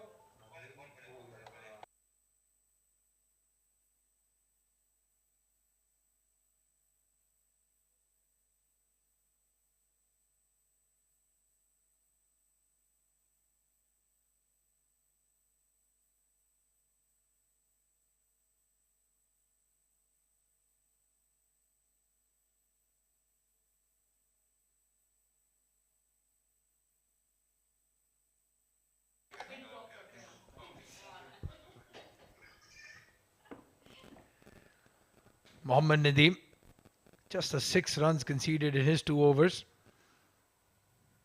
In the context of where he's bowling from, that's brilliant bowling so far. Oh, very lucky Abdullah Azhar. That could have easily crashed into the stumps. You're right. A ball like that could get literally anywhere. Meanwhile, stepping on has gone uppish and the ball will race away towards the fence. 4 runs. Much better approach there from Abdullah. This time using his feet, coming down the pitch and hitting it towards extra cover. Breaking the shackles. This is the first boundary, I think, in 4 overs. Well, yeah, Abdullah Azhar probably realizing that he needs to take charge right now. This similar way he's wanting to step out to hit that 4. Meanwhile, a dot ball. A single there, in fact. That'll take them to 99. 1 hit away from 100 for the team. He's been playing there, Salman Babar, every single time. If you see, Fayaz has been bowling, Mohammad Nadeem has been bowling him onto the pads, and he's been trying to flick them. Keep a fielder there at short leg. Well, they did bring in short mid-wicket. That's why they didn't get the single. But that's opened up that gap on the offside. And they get 2. Well, clearly, Neil, they've listened to you. They don't want to run hard. Keep some fuel in the tank for the last 5 overs. Yeah, you got to do that. It's humid for sure. Not as hot as the time when we started the tournament. The weather's getting better and the shot's getting better. Salman Babar has gone big towards the longer side of the boundary for a maximum. Well, seems both the batsmen have had enough now. 13 runs coming off this over. And Salman Babar has finished it off with a maximum over long on. 107 for the loss of 5 wickets now. The Pindi boys defenders with 5 more overs to go.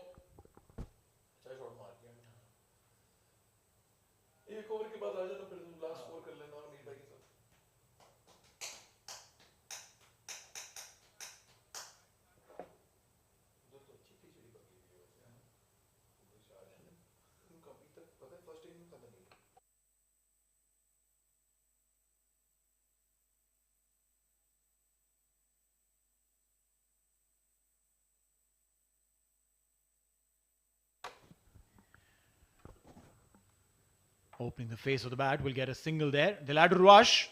These are tired legs, I tell you. These are tired legs.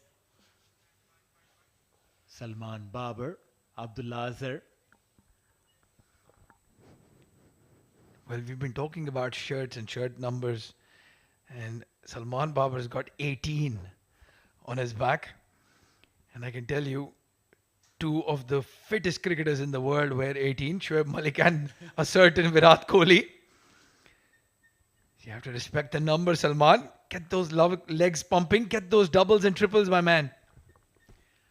Well, Fayaz definitely not happy with what the keeper did there. Let the ball go.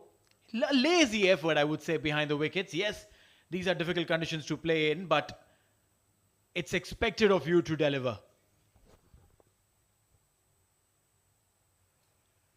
Big shout and given. Well, the keeper has heard you, Neil. Umar Arshad takes a very, very good catch. He has been a bit iffy behind the stumps, not collecting the ball cleanly. But this time getting that outside edge, and he's taken a very, very good catch. That's a big, big wicket here. 111, the Nelson strikes. Salman Babar has to walk back.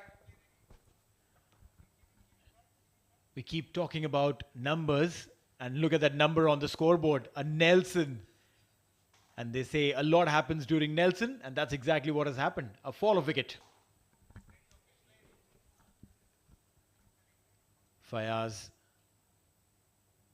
There was a slight turn, just a little turn. Salman Babar not reaching the line of the ball, trying to play from where he was. If you check his front foot, it just stepped up further instead of going towards the line of the ball. Yeah, just playing from the crease. 15 of 14 deliveries, just at 1 maximum. He has to take the long walk back. And now It's going to be the low order of the Pindi boys defenders who has to support Abdullah Azhar as they try to get there to that 140 mark at least. Wearing a jersey number 7. Number 18 comes in another very famous jersey. Syed Saklan, 9 runs to his credit in 3 matches. Oh, again trying to tempt him, lure him to come towards the ball, knowing the fact that a fresh batter, a new batter, his feet won't move. He'll probably play from the crease, but the ball is slightly away, so he'll try to reach the ball. Well, with that plan, you have to get a slip in. Get that fielder in the circle for the catch. Legs not moving. You're pitching it in the right place. Attack, get another wicket. They're still on 1-1-1. Tossed up, wanting to go big. And a huge sixer. What a good looking shot. We spoke about his feet not moving. Well, you don't need to move your feet if you can hit so big. Look at the shorter boundary. He's taken full advantage. Syed Saklan gets a maximum. Fayaz Ahmed, he will still fancy his chances. But that was a very good shot from Syed Saklan. Well, I took charge on that Fayaz Ahmed delivery. We got some young kids coming, and this time over the bowler's head. A couple of bounces into the fence. 4 runs. Well, what was looking like a very good over turns out to be an expensive one. 12 runs coming off it. Fayaz Ahmed's spell is done. 33 conceded in 4. 121 for 6 now. The Pindi boys defenders with 4 more overs to go.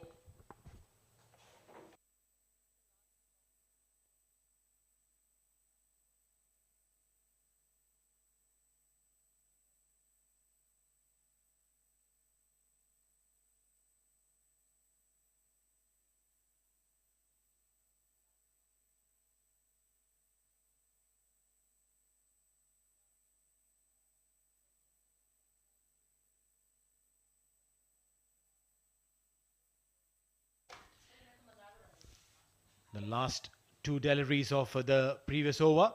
The first one was a 6 and the other one beautifully played over the bowler's head for a 4.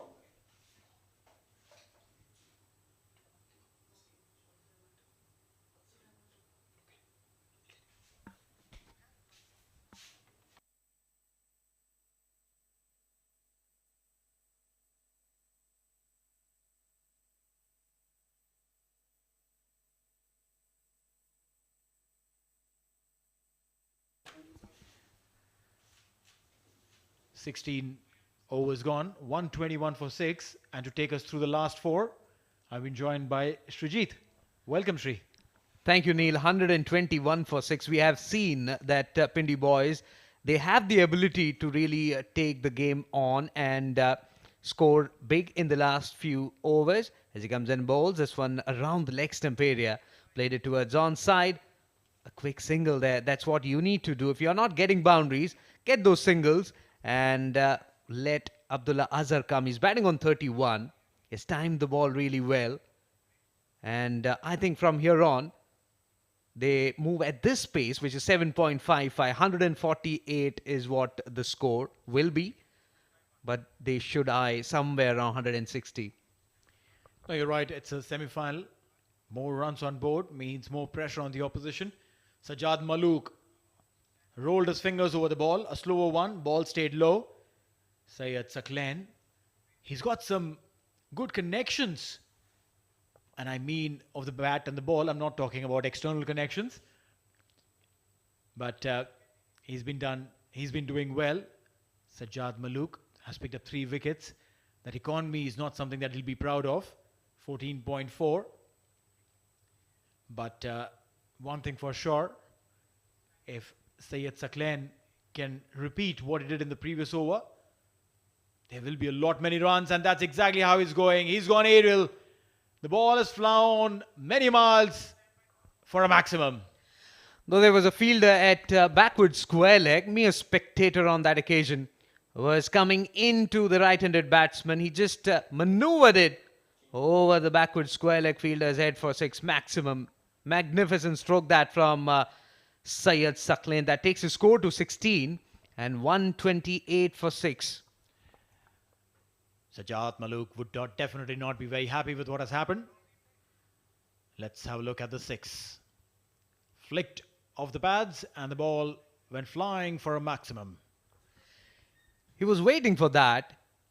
He swiveled towards his leg stump to give himself some room, and he played it magnificently towards onside. 7.76, and still they're searching for that ball. It's lost, and I think thumbs up coming in from the square leg fielder. There's a person still looking for that one. Yeah, probably. Oh, the signal is there. Mahesh from ICC Academy. He gives a signal saying, no, I can't find the ball. Please fetch a new one. And that's Mr. Iftikhar Ali, the match referee. He's on rounds, keeping an eye on the proceedings of the game in the forefront. All right, the ball now in the bowler's hand. Sajjad Malook. Variation is missing from Sajjad Malook. That has really helped him to get wickets in this tournament. Meanwhile, bottom half of the bat in contact. It's in the air. Fall short of the fielder at mid-wicket. We're getting a single though. Well, he checks his stroke. He's not happy, Syed Saklain. He was looking to play that one towards offside. It was a slow bouncer from Sajjad Malook. 8 runs conceded by Sajjad. 2 more deliveries to be bowled as he comes in for the penalty made time in this over. Fine leg third man up in the circle. This time following the batsman. Played it towards square leg region. Chance of a run out. But no. He's well inside the safety of the crease. Will be getting a single. With that, 130 comes up for Pindi boys for the loss of 6 wickets. They are getting runs for sure. They need to make sure that they get at a decent pace. That's right. Extremely important to keep that momentum going. Last ball of Malook's over. Banged it short. Has he got enough?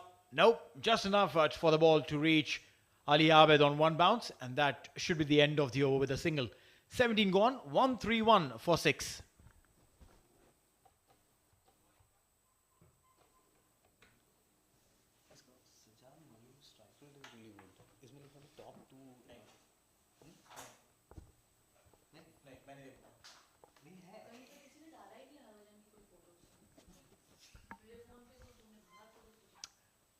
Let's have a look at the bowling card there. A couple of wickets for Saqib Mahmood. 2 for Shahbaz Ali. But Javed Ghani has been extremely expensive. That economy of 15. Shahbaz definitely the pick of the bowler by far. An economy of 3.33. Extras 14. And that definitely should be of good help. Talking about Shahbaz, he really dismantled the top order. And there you go. He'll come and bowl the final over of his score of 4 overs. As he comes in and bowls, slow one. Leg cutter. Completely bamboozled by that line and length. No chance for Syed Saklain, who was looking to drive it, cover drive it. Well, that's what you need to do when you're confused. Talk to your partner. Well, yeah, and my partner has been quoting from Friends. Bamboozled. Yeah. 131 for 6. 17.1. Who has been your favorite character amongst the 6 friends? I'll tell you later. Meanwhile, this one, it's up in the air. Has it got the distance? No. And what a take. It's none other than that left arm spinner, Fayaz Ahmed. It's not easy. Under lights. He positions himself. And then that reverse cup comes in. Brilliant take.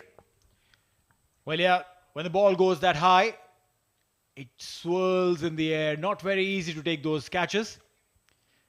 And he's still looking upstairs, trying to see if he got it right and then indicating that the ball was swirling. And the batter now walking out. Syed Saklen playing at a strike rate of 180. He's done well, but would have been of great help if he had stayed back for longer.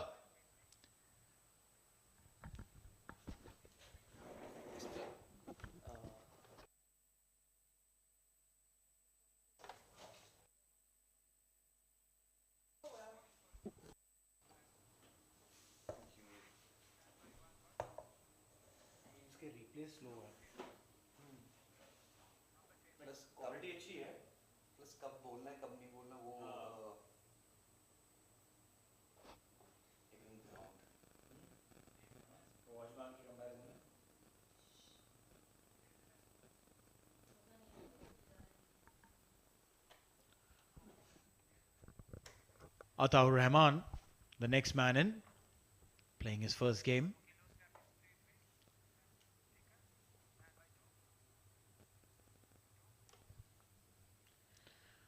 Stepping down this time, and will the sweeper cover be able to stop that? Oh yes, Ali Abid.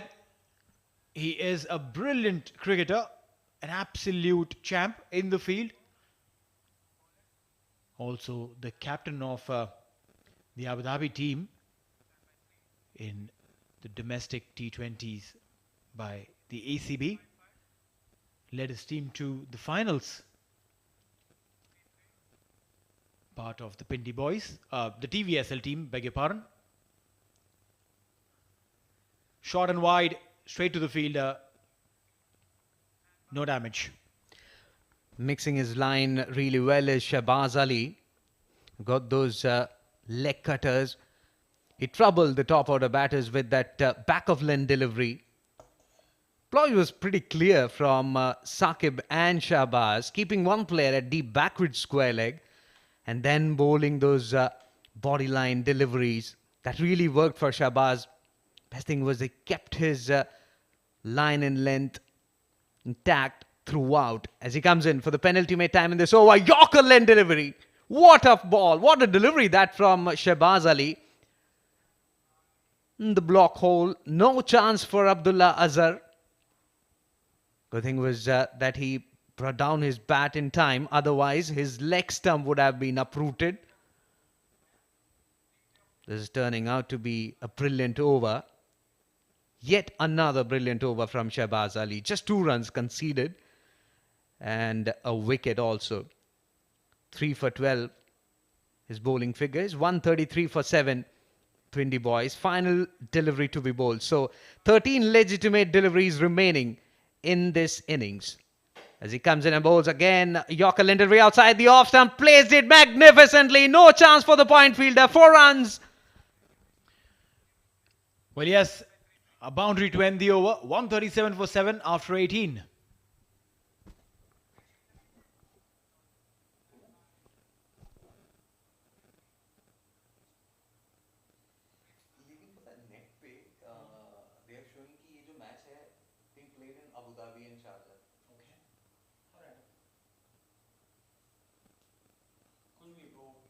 Internet पे लोग तो कुछ भी बोल रहे हैं. YouTube पे एक वीडियो देखा मैंने जैसे बोला कि श्रीलंका ने पाकिस्तान को हरा दिया है, इसकी वजह से अब इंडिया फाइनल्स खेलेगी. सच्ची मैं भेजूंगा तेरे को.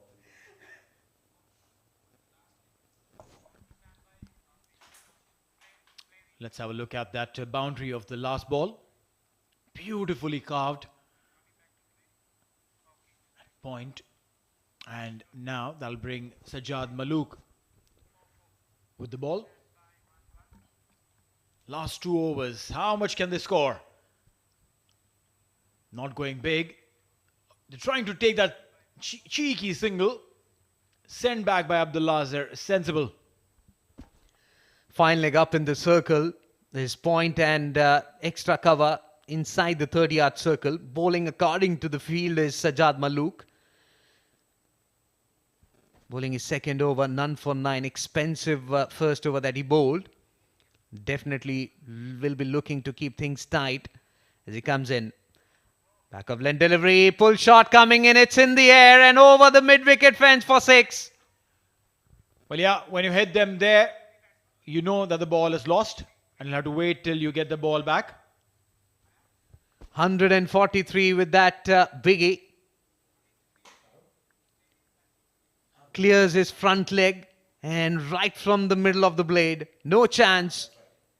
When he hits, it stays in. With that 6, Ataur Rahim, he takes his score to 6. And Abdullah Azhar, he's batting on 38 at the non-striker's end.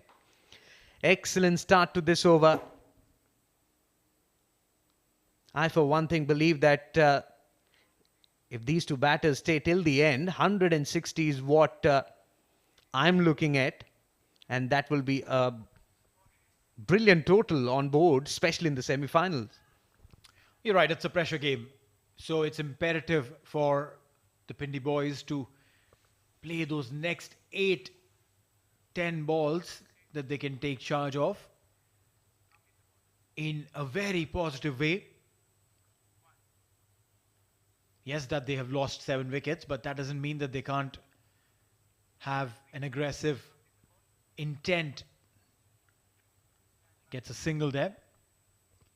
160 is what the target could be if they go at about 12 and over, which primarily means that they will score 16 of the last 9 balls, which is doable. Absolutely. And talking about this side, it's a champion side, unbeaten side. And the top order batters, they have really scored well in this tournament. And for the first time, middle order is exposed. And they have performed. Meanwhile, a swinging Yorker coming in from Sajjad Malook played well. Though in a half of the bat was in contact. Get a single that takes his score to 39 and 145 for 7. Barring Wajid Khan and Babar, the wicket keeper. They have scored really well in this tournament. We haven't seen Abdullah Azhar or Ataur Rahman.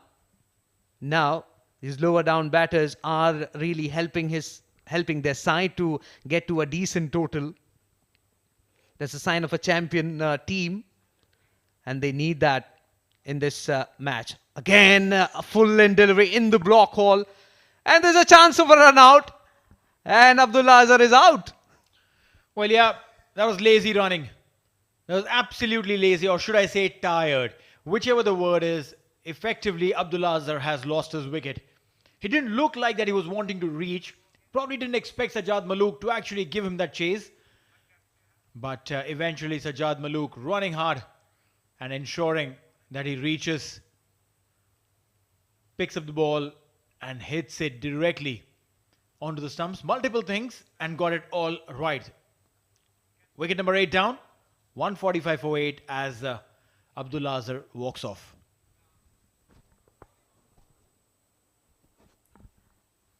.39 of 35 is what he scored. Strike rate of 111.43.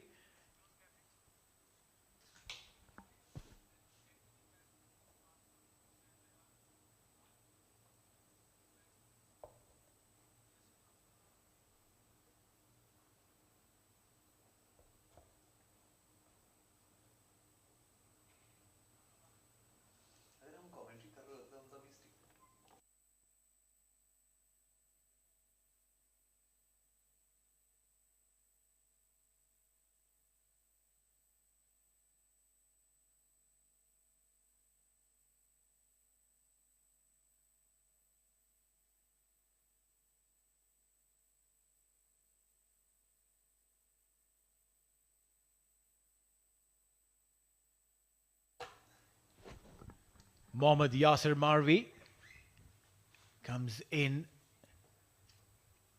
Hasn't got an opportunity to bat. But today, could he make the difference? He started with a positive intent. Now, this is what I was talking about. Hit big. Go for the big ones instead of trying to be cheeky here and there. Sure, positive intent. 19 overs gone. With that single, it's 146 for 8.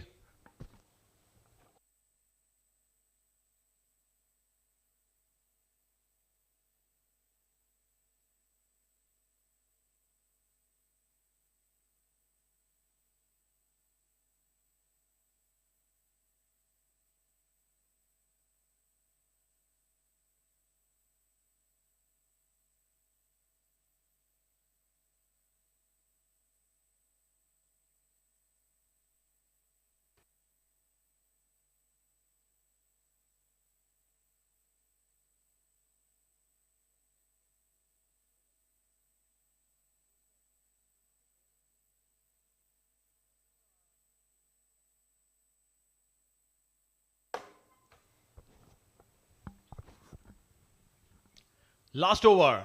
How many more can they get? They've been losing wickets regularly and they lose one more. Yasir Marvi is bowled, wanting to go big towards the mid-wicket. The ball found its way to the stumps. Was an arm ball from Mohammad Nadeem, to which the skipper had no clue whatsoever. He was trying to play that one towards onside. There was a big gap between bat and pad. And the ball kisses the middle stump. And 146 on board for Pindi boys. They have lost 9 wickets. Look at the replay. It was quick. It was full. And he had no clue. Well, he checks his stroke. He shadow practices it. Mohammad Yasir Marvi will have to walk back. Just scoring 1 and 9 wickets down. They're staring down the barrel. Pindi boys. 12 more runs, I believe. 2 big hits. They'll be eyeing somewhere around 160. To put pressure on Vision as he comes in and bowls again using the crease well. Played it towards onside, completes one. Now they're looking for the second. This could be dangerous, but excellent running between the wickets there by Ataur Rahman and Danish Qureshi. Well, yes, fresh legs, always good. Danish Qureshi is the new man in. He'll be on the non-striker's end. Or he's on, in fact, the striker's end. It was the striker who had got out on the first ball.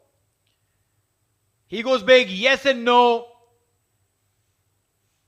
The umpire doesn't think he's out, but there was no need for running like this without calling. Danish Qureshi was struck on his thigh and was in that little shock of a space. Again, a full end delivery. Played it towards onside mid-wicket region. There's a chance of run out and he's gone.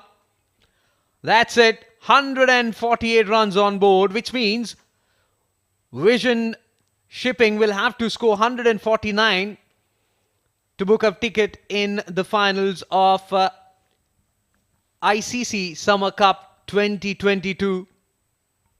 Excellent bowling performance there by Vision. Absolutely. The most important part is that Pindi boys missed out on playing those 2 extra deliveries. And mind you, in such games, in such crucial games, these 2 deliveries can make a big difference. Danish Qureshi walking out, run out, wanting to go for that single. Let's have a quick look at what has transpired as far as those runs are concerned in the first innings. 148 runs on board. And let's have a look at the batting card here. Wajid Khan 22, Imran Odi, Farhan Babar, Suleiman Khalid didn't impress. And then in the middle, Imran Mohammad and Abdullah Azhar struck a partnership. People came and tried to support Abdullah Azhar, who finally managed to score 39. Salman Babar 15, 18 for Syed Saklan. And then again single digits, 14 extras and a total of 148. And I still tell you, those 2 deliveries could make a big difference. Absolutely. We'll have to wait for the strategy that Pindi boys defenders will ploy against Vision Shipping. Won't be an easy task at all. There you go. Saqib Mahmood, 4 overs, 2 for 28. But pick of the bowler, Shahbaz Ali, 4 overs, 11 dots. 3 important wickets that dismantled the top order batting lineup of Pindi boys defenders. Giving away just 16. Economy rate of 4. And then Mohammad Nadeem, 2 wickets for him. Fayaz Ahmed chipping in with a wicket. And then Saqib Mahmood, 2 wickets for him.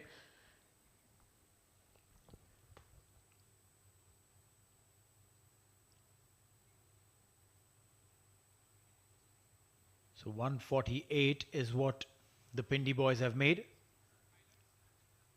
A look at the highlights.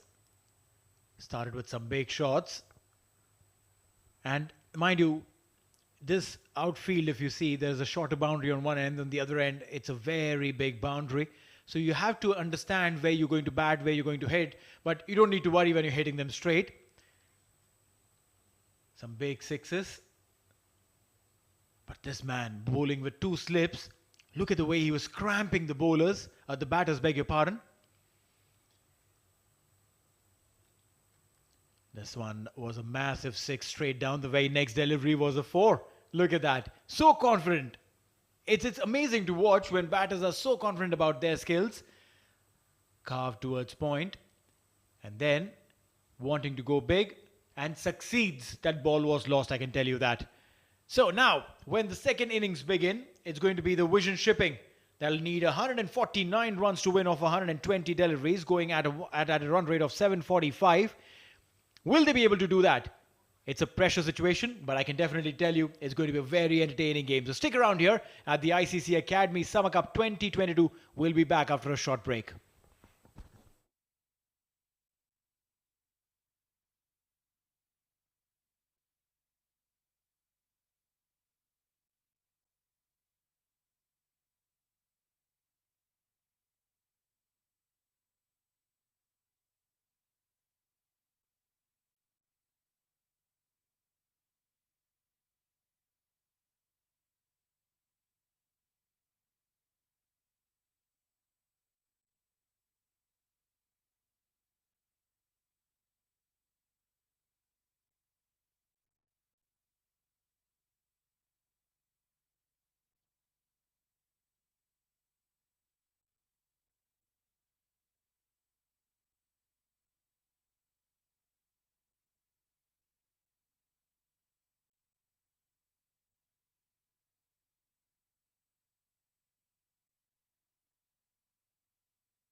Striker, please. Striker.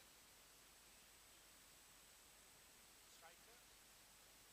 Stand by camera 4 and 4. Comms, Q comms. Comms, you there? Start comms. Okay, stand by 3-3.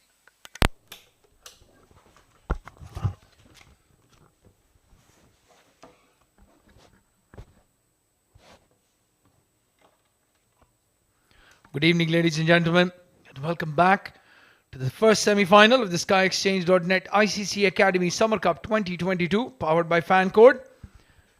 And if you're just joining us, well, TVSL, the Vision Shipping, won the toss, elected to field first, and restricted the Pindi boys defenders, unbeaten in this tournament so far, to 148. And the chase is on now, 149, to cement their position into the finals. Joining me in the comm box to start off proceedings is Srijit. Good evening, mate. Excellent start there for Vision Shipping. Slightly outside the off-stump, hint of swing there. Batsman does well. Gets a single. Packed offside field. 149 is what they need to win this match and go into the finals. But for that, they need to show that application, that they need to show that intent. They need partnership. They need runs in the first 6 overs. Well, that man's on your screen, Salman Khan. What a debut he had. 80 odd runs in the first innings he played. Danish Qureshi, express pace, swings the ball both ways, in and out to the right-hander. This is going to be a delicious challenge for the TVSL batsmen and for our viewers to watch. Look at that, 68 runs, beg your pardon. Just the one innings. 5 maximum, 6 boundaries, 206 his strike rate. If he could deliver that today, TVSL will have 1.5 foot into the semi-finals. Owners will be on Nasser Faraz and Salman Khan. A slip in place. Excellent delivery. Shoots off the surface. Extra bit of bounce on that occasion. Took Salman Khan by surprise. He removes his right glove and looks at his thumb. Danish Qureshi, 3 matches. Look at the economy rate, 5.25. And that clearly goes on to show that the batters have really found it hard to score runs against him. Well, he is one of the best fast bowlers on the domestic circuit, Danish Qureshi. Knocking at the door of the men in grey as well.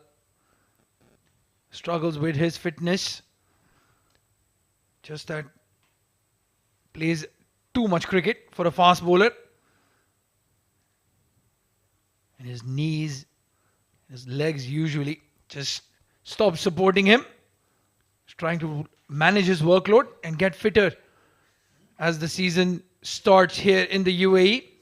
This is the first of many tournaments that we'll get to see broadcast live. You can watch these games on the FanCode app, the ICC Academy YouTube page, and CricTracker. So tune in. We've got the semi-final today, another semi-final on Monday, and then the grand final. So lots of cricket coming up. Absolutely right. Some assistance there for Danish Qureshi off the surface. That extra bit of bounce, there is movement, and more importantly, that is bowling in right areas. That's what you need to do. Defending a total of 148. Packed offside field. There's a fielder at deep backward square leg.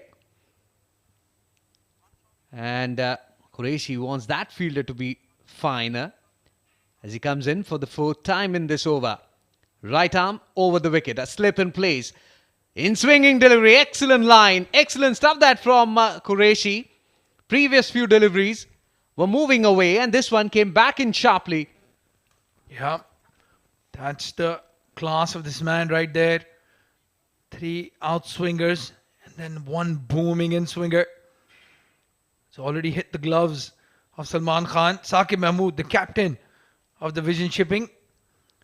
54 runs for him so far. Not a good strike rate when you're opening the batting, but he's done the job with the ball. One of the highest wicket takers of the tournament so far. An outswinger this time. Brilliant. Salman Khan has no clue what's happening. I remember a knock that he played against Karma, 68 unbeaten, 68 that helped his side to win the game. He need such innings today to help his side to get to the total that PBD has posted on board.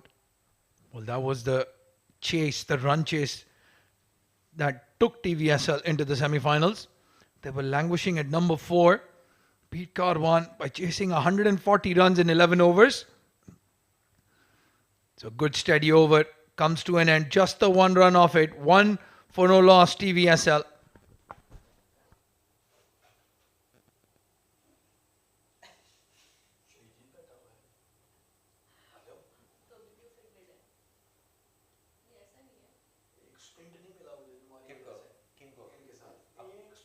नहीं मिलेगा 89.1 अब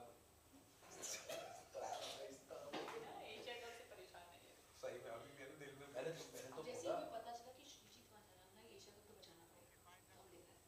ये इसलिए तो किया था कि शायद वर्ल्ड एशिया कप मिले। अरे नहीं यार सर बातें उल्टे पड़ सुना।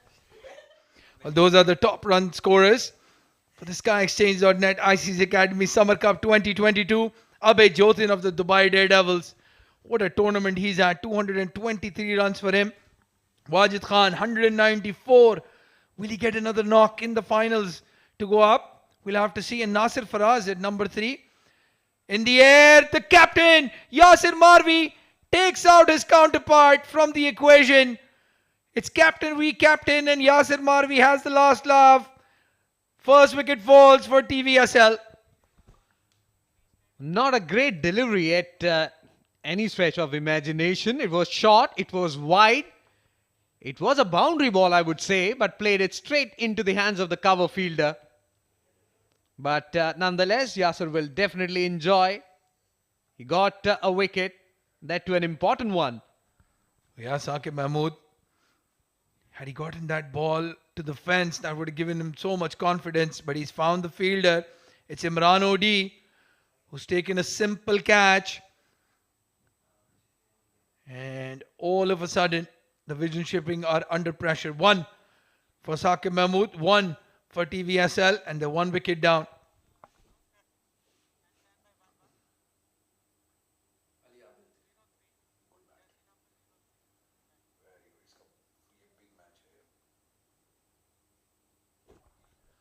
The new batsman walking in is Ali Abid. Stylish, talented right-hander. Walks in at number 3. He's had a quiet tournament so far. He's not delivered to his capability. But he's a big game player. And this is a big match. A semi-final. You win, you get into the finals. You lose, you go back home. Just the 10 runs in the 3 innings for him. But we all know he's capable of much more.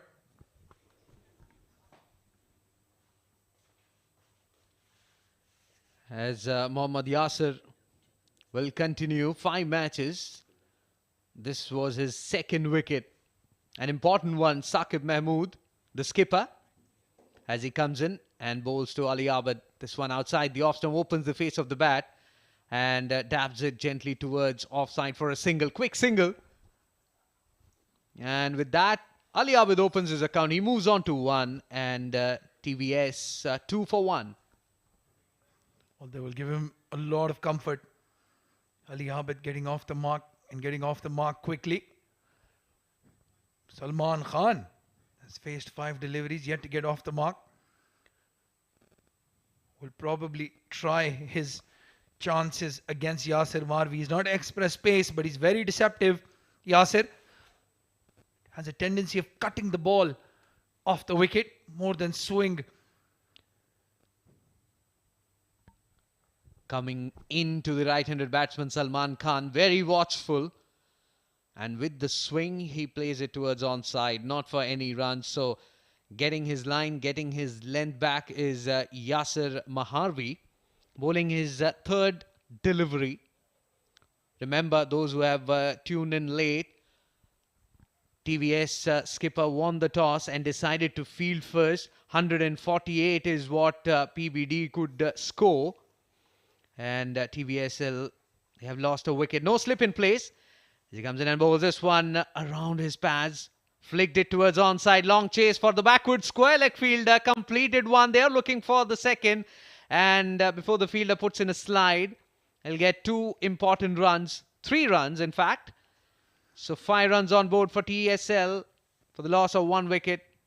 Well, the big boundary helping the batsman get 3.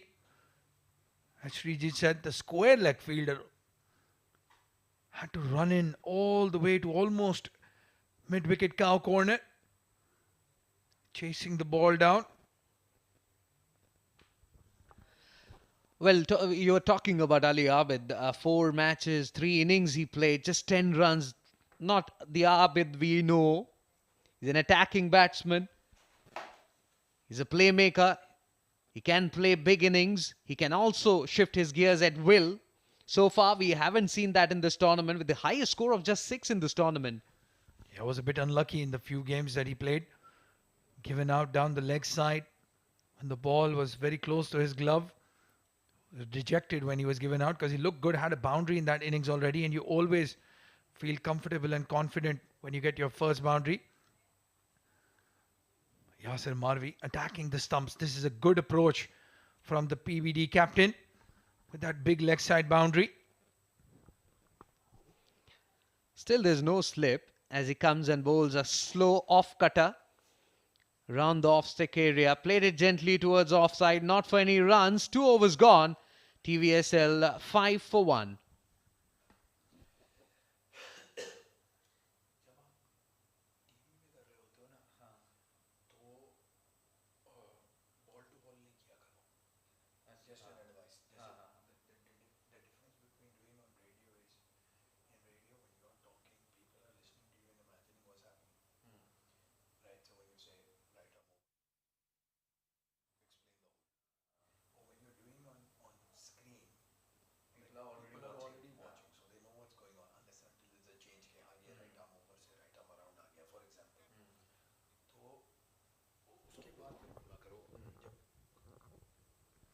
Or played straight up in the air.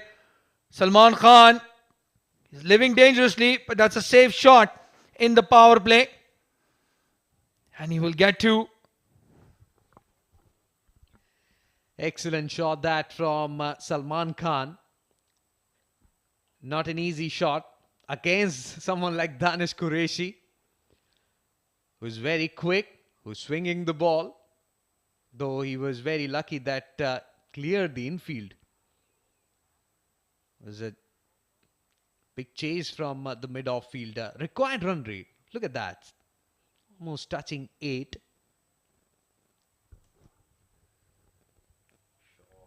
Pulls it nicely. That will give him a lot of confidence. Danish Qureshi trying the short ball, but it sat up nicely. And with Salman Khan in good form, he was always going to capitalize.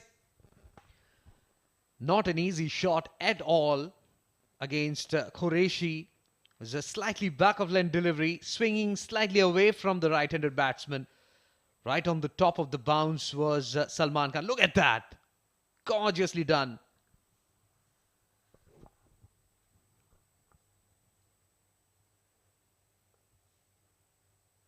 This time he goes for the in-swinger. And the fielder in the circle cleans up, but they get to very good running between the wickets. You have to question the captaincy here. Now they're making the change. That slip fielder coming into short mid-wicket. Well, if you're trying to go for that in-swinger, that should have been the stock field placing from the start. You're right. You need to ask your bowler what sort of field you want, and then the bowler bowls according to it. That has not happened so far in this innings. 13 for 1 as he comes in for the 4th time in this over. Bangs in shot. It's in the air, in the gap. Ball is running away towards the fine leg fence for 4. Well, Abdullah Azhar was never going to catch up to that. Again, a short delivery. And he's placed it to the right of the short fine leg fielder. This is going to get Very spicy now. 12 runs in this over already. An expensive over. He's their main strike bowler, Danish Qureshi. And after the good first over, he's leaking runs. Expensive over this from Danish Qureshi. 12 runs already conceded by him. As he comes in for the penultimate time in this over. Good comeback. Round that off-stick area. Just opens the bat's face and guides it down towards third man for a single. The required run rate coming down slowly but surely. 7.6 now. Almost touching 8 before the beginning of this over.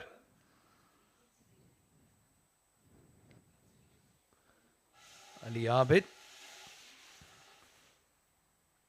Just the 3 deliveries for him so far.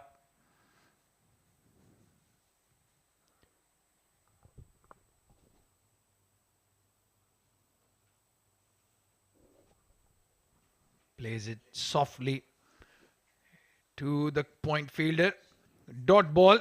So 18 for the loss of 1 wickets. Division shipping at the end of 3.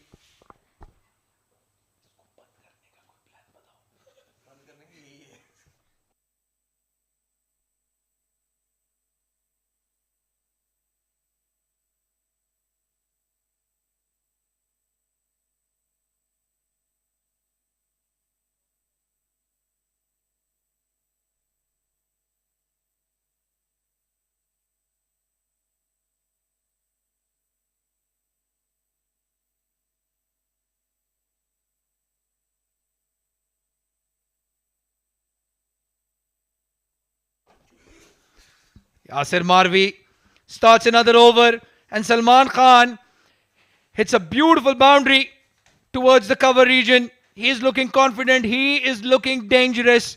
20 already of just 13 deliveries. Earned in line and got the treatment. Waited on the back foot. Transferred his weight onto the back foot and just slaps it past the backward point fielder for 4. Look at that. No chance for that diving fielder. That short offside boundary.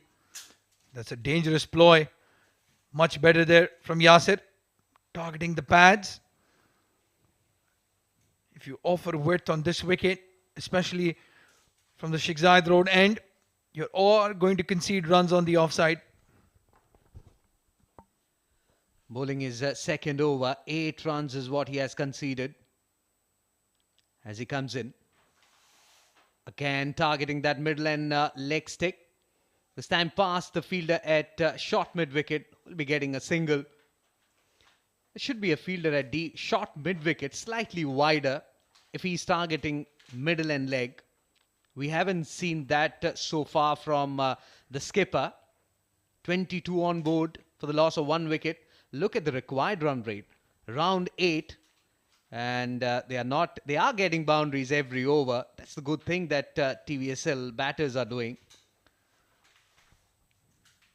They do bat very deep.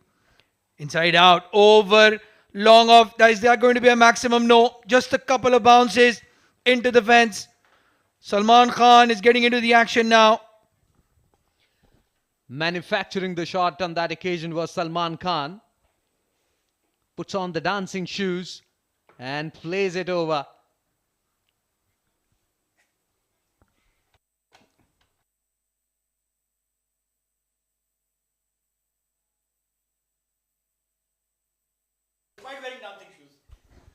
Excellent delivery. Came back in sharply, but he does well. Onto the back foot and tabs it towards onside for a quick single.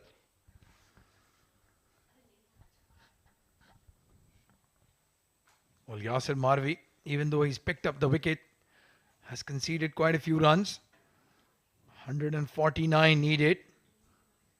It's not a big run chase. Ali Abid plays it in the air and straight into the hands of the point fielder. While his miserable run continues, Ali Abid, he's a talented batsman, but he's not had a good ICC Academy Summer Cup. He has to walk back for 1. The vision shipping 29 for the loss of 2 wickets in 4 overs.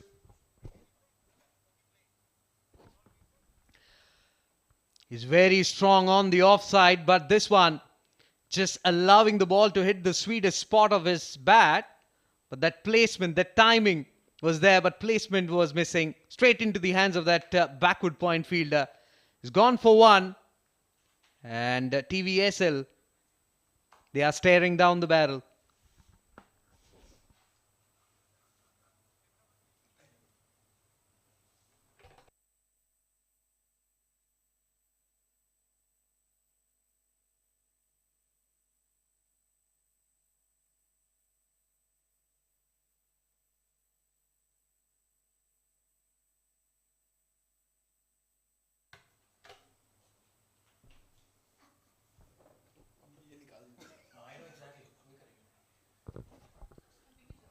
New batsman walking in. Nasir Faraz, number 2 on the highest run scorers of the tournament so far. Just a few runs behind Abhay Jotin. He has a big role to play here in this run chase. A lot will depend on this youngster's shoulders. Very good technically. Loves batting against the spinners. So he'll have to wait out this barrage of fast bowling. 182 runs in the tournament so far. 16 boundaries, 5 maximums. At a strike rate of 146. What a star we have unearthed in the SkyExchange.net ICC Academy Summer Cup 2022. Back of Lindellary on the back foot goes Salman Khan. Chops it down for a single. Talking about Nasir Faraz. Played some brilliant innings in this tournament. 81 unbeaten the first match that he played, and then 69. And definitely look to continue that momentum in this match as well. Wajid Khan, a contender for man of the tournament. Highest run scorer. 7 wickets. 3rd highest wicket taker as well. He's had a good tournament so far. Played into the cover region. And that was a chance of a run out. Yes, no, maybe in the end. Both batsmen are safe. Wajid Khan and Abdul Ghaffar, the 2 standout all-rounders in this tournament. 16 fours is what Nasir Faraz has scored in this tournament. 2 half centuries at a strike rate of 145. Shot wide outside the off-stump and gone! What have you done, Nasir Faraz? Well, it seems that they have forgotten there is a fielder at point, because they've found that fielder 3 times already. Yasir Marvi, the captain, Nasir Faraz just doesn't want to go. A simple catch. And this is a big wicket. Massive wicket.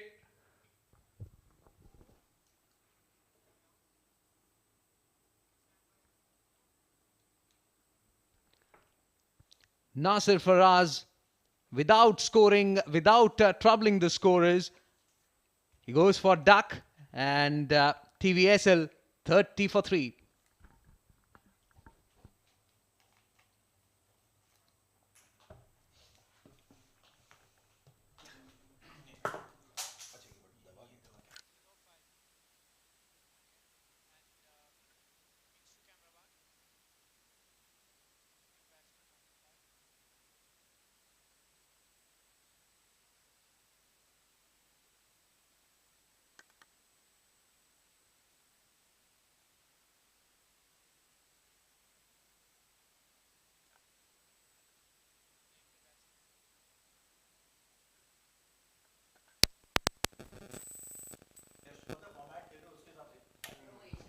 The new batsman walking in, Jawad Ghani.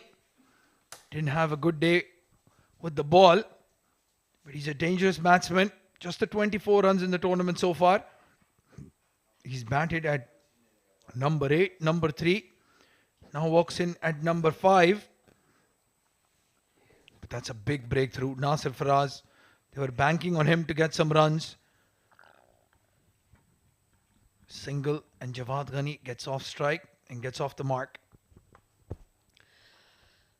Jawad Ghani, 5 matches, 3 innings, 24 runs is what he has scored in this tournament. Best of 14, definitely love to improve that figures. 31 for 3. Remember, power play still on, two fielders in maximum outside the 30-yard circle. No slip in place. Excellent delivery. I was moving away from the right-handed batsman. There's still a bit of zip in this wicket. Salman Khan, even though he's raced away to 28, troubled by the pace of Wajid Khan. Just the perfect length, teasing the batsman, making him drive. Get a slip in, Yasir. Get another wicket. This one coming back sharply to Salman Khan. He does well on the back foot, pushes it towards deep mid-wicket for a single. And with that, he'll retain the strike. 5 overs gone, 32 for 3 TVSL.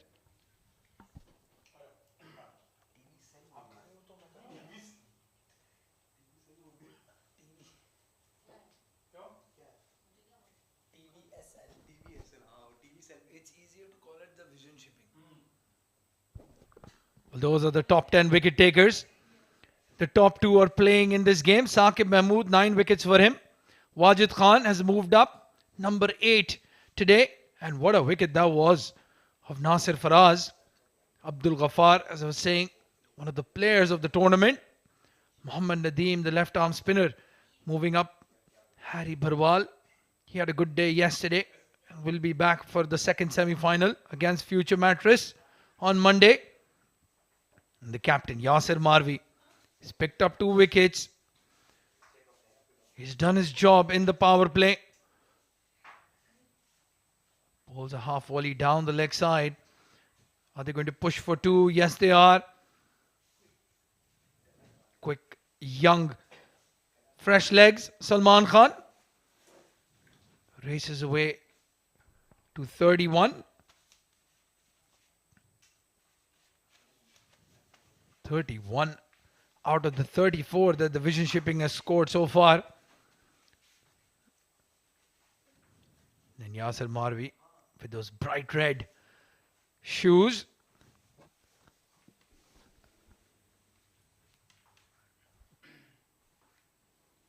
Oh, it's in the air. Are they asking for an appeal? They're going to check with the leg umpire. Has that come off the boot? No better man than Neil Oja to talk about this. Neil, welcome. Thank you so much, Abdul Rahman. Yasir Marvi was super excited. The way he scooted. And let's have a look at this. Looks like the way it's ricocheted, it doesn't look like that it's gone off the ground. And if this wicket was to fall, and it is of the man Salman Khan, would have been a big damage. Well, he's given it not out. Shiju Sam consulting with Shami maybe. And that's the right call. If you're not sure, the benefit of the doubt goes to the batsman. Although I'm a bowler, I hate that rule. Now, when I'm bowling, I hate that rule, but when I'm batting, I love it. I love it. Are you all-rounders who want to do everything? Score runs, get wickets. And take some catches and covers. Well, I'm glad you didn't say we keep behind the stumps.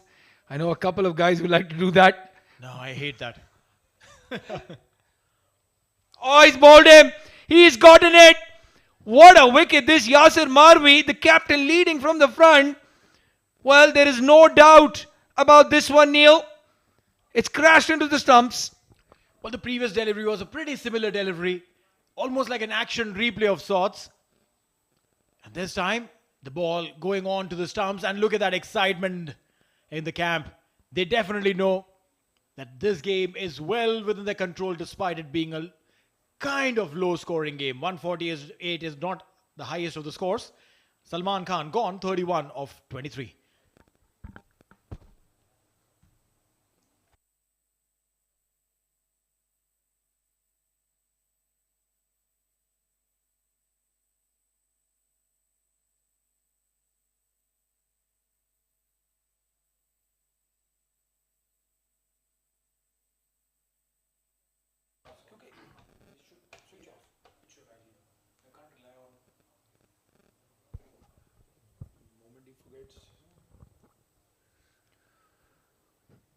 Well, this is the game right here for me, Neil. It's Fayaz Ahmed, the experienced left-hander walking in. This will help TVSL. He's the only left-hander in this side. 34 for 4 in the power play. There is a stat somewhere that if you lose more than 3 wickets in the power play, 80% of the times you lose the game as well. He's had a slow tournament. 38 runs for him only. Just that massive strike rate. He's been used as a finisher. But now will have to play a big role. Well, yeah, the short format of T20 demands a lot from the players. You have to switch sometimes from your basic abilities to do something different altogether. Down the leg side, had been bowling to the right-handers consistently. Now, when a left-handed came, oh, very well done. Some good footwork by Danish Qureshi. Ensured that the boundary is not leaked. He's done well, but they've run 3. They weren't waiting for that ball to hit the rope. So that's good awareness from Jawad Ghani and Fayaz.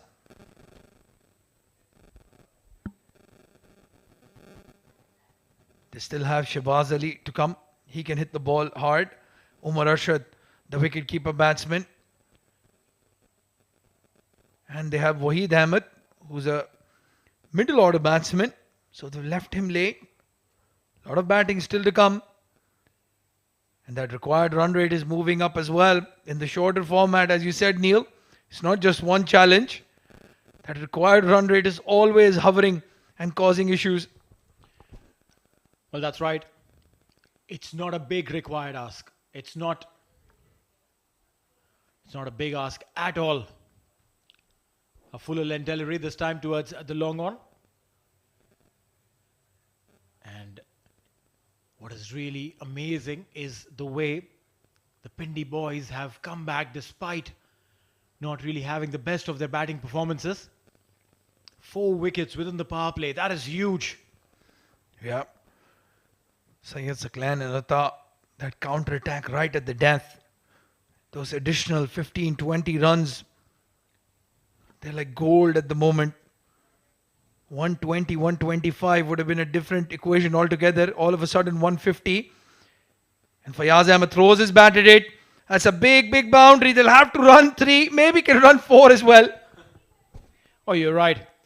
You got to have enough fuel in your tank to run 4, but the good idea is that it gives you enough time to pace those runs between wicket. A couple of runs there. One last delivery. In fact, it's the end of the over. They've taken 3. 6 overs gone, 42 for 4.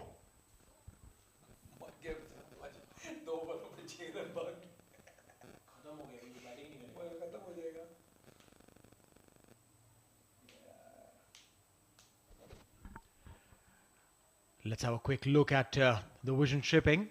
31 for Salman Khan. The rest all have disappointed. Batting to come. Shahbaz Ali, Sajjad Malook. But then Waheed Ahmed can do a bit. Definitely. Umair Arshad maybe. They have it in them to go if they stabilize now. This partnership is important. Yeah, absolutely. All of those batsmen that you named, Neil, very much power hitters.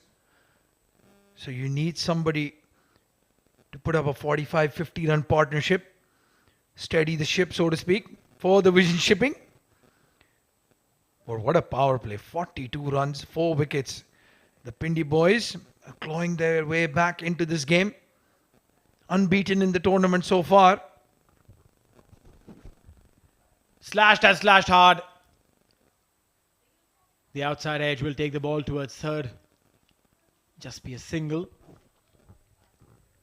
The ball was moving away from him. Just threw his bat at it, and that's what I think is the mindset of Fayaz Ahmed, that he wants to capitalize on the fast bowlers so he can get a few runs, get the run rate slightly better. The required run rate may be below 7. Things could get easier for TVSL then.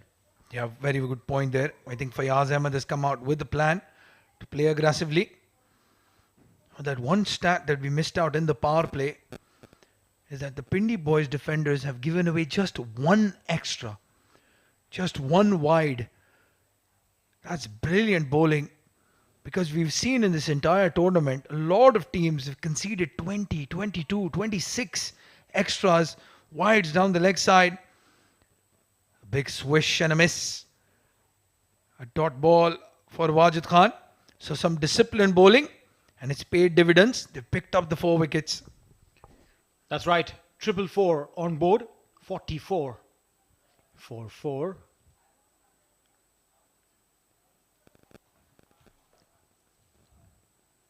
Again, the movement away from the left-hander. Wajid Khan. He's done well. Now, after bowling those deliveries, can he bring one back in to Fayaz Ahmed? Because he's now got used to playing with a cross bat, trying to get to the reach to the ball that's going away from him. From maybe the outside off stump, 5th stump line, get the ball in. Oh, he stuck to the same plan. I think that was a double bluff, Neil. Maybe even Fayaz was expecting that in-swinger. And he's beaten him outside off 3 times now in this over. Will he bowl one more on the same line? Because that could be the bluff now. Because now Fayaz definitely thinks that, all right, 3 that have gone away, 1 will come in. Oh, poor line. Poor line. After a brilliant over, 5 beautiful deliveries, you've set the batter up, and then you bowl a poor one, 4 to end the over. Yeah, I think he went for that. He was trying for that delivery on the stumps, but he got his line wrong, and Fayaz Ahmed was not going to miss out. A swivel pull beats short fine leg. 48 for 4 now at the end of 7.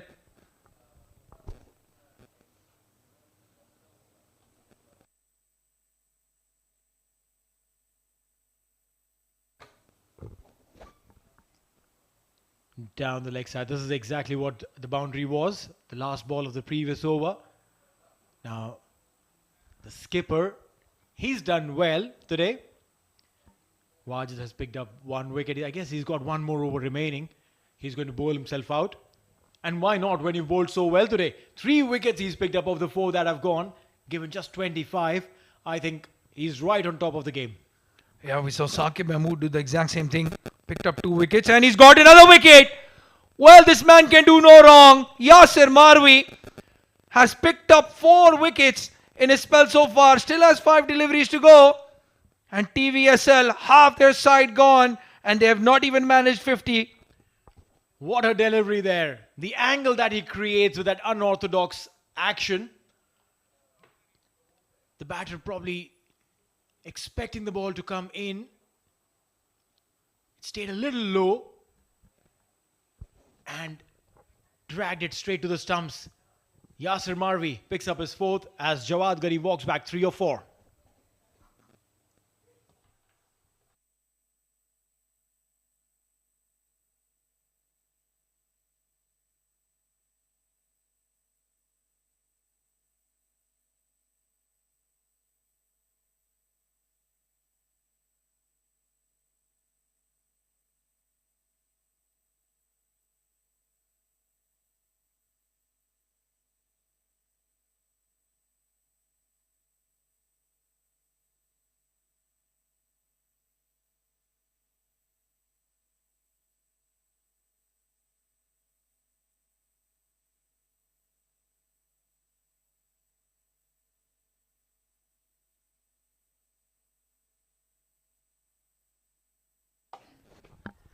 Mohammad Nadeem, the new man in.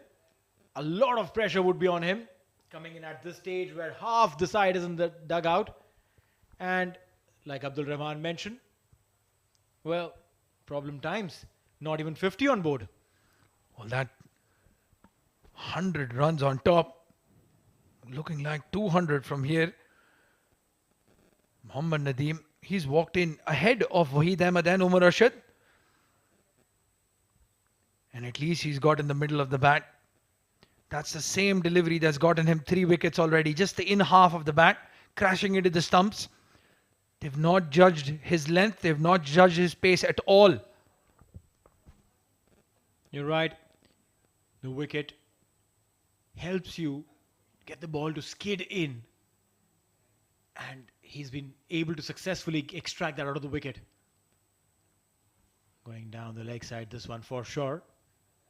Otherwise, there would have been a healthy appeal. Well, there was somebody shouting from the boundary, appealing. I love it when fielders at fine leg and third man appeal for an LBW. Or even better when a point fielder appeals. What a spell so far. Can he get a fifer? Can he get 5 wickets here? That would help the team. Farhan Babar, he's done well behind the stumps. Quick as a flash. And another dot ball. What a spell Yasir Marvi is going through. Phenomenal. But I can still tell you, I'm unable to decide whether his spell has been more attractive or his shoes. Well, I will find out the name of the supplier. Don't worry, Neil. We'll get ourselves a couple of pairs. Oh, we should. Meanwhile, this one, the sweeper cover will come in and will just be a single. Would have been a maiden wicket over, but a single nonetheless. He'll be okay with that. Honestly, when you picked up 4 wickets out of the 10 available within your 4 overs, I think you'd want to call it a happy day. Yeah, 3 of those overs in the power play as well. And it's not the batsman you would think would have caused a lot of damage. Jawad Ghani, Nasir Faraz, big wickets. Last ball, he's gone over the bowler's head, spoiling that economy for a maximum.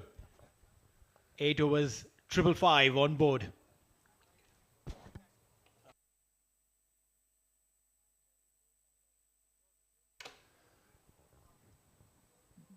Well, that hit from Fayaz Ahmed straight down the ground, the shortest boundary. So even with the wickets falling, he's moving along. Fayaz 17 of 8. But a great spell from the captain. 4 wickets for just 32 runs in his 4 overs. Okay, play. 55 for 5, and here are those 5 wickets. Point comes into play. Yasir Marvi. Again, another one to backward point. A little fumble, but taken. And again, point comes into play. Yasir Marvi in everything. Literally, the one that he didn't take, he got it as a catch. Yeah, has played a role in all 5 wickets, Yasir Marvi. Jawad Ghani, the last man to fall. Inside half of the bat onto the stumps. So it's either been bowled or caught at point. Wajid Khan comes back. 1 wicket to his name. Second highest wicket taker of the tournament so far. Second highest run scorer of the tournament so far. So high up on the leaderboard for the MVP award, Wajid Khan has a catch as well in this game. Well, yes, standing at backward point. Took that catch, a little fumble, but finally grabbed it. Right in the zone. Should have played a little squarish. Maybe would have got a boundary. Because it definitely was a juicy fuller length delivery. Many a times the batters tend to be very orthodox in playing that shot. When you get a half volley, try and play it in the V. Maybe a slight closing of the face of the bat. Beautifully delivered there, Wajid Khan. He's done extremely well. Well, it seems Fayaz Ahmed is batting on a completely different pitch compared to the rest of the batsmen. Nobody's able to get bat on ball. And Fayaz Ahmed, as you were saying, well, even though he didn't get the gap, at least he's middled the ball to long off. I agree with you, completely with you on that. Middling the ball also talks about how well you're seeing the ball. Opening the face of the bat, gliding it towards third man. You get a single there. 58 for 5. 3 runs on this over so far. 2 more deliveries to go. And now, in all ideal scenarios, Yasir Marvi, the skipper, should put more pressure on the batting side and try and set an attacking field to take some catches, get some wickets instead of giving runs away as freebies, even if it's the singles and doubles. Yeah, they wouldn't mind division shipping. 8 runs and over needed from here. If they can get 6-7 runs every over for the next 5, that would set up the run chase for them. Lot of hitters still to come. Sajjad Muluk, Shabazz Ali. No mugs with the bat. Outside off stump. Thick edge. That's what Neil was asking for. Get an attacking fielder. Get a slip in place. But they've given them the gap. And he's taken a boundary. 9 overs gone, 63 for 5. And look at that. The way he hit, the ball raced away towards the fence. Put in an attacking field. You've got nothing to lose. 9 overs gone. We'll come and discuss more about that. 65 for 3.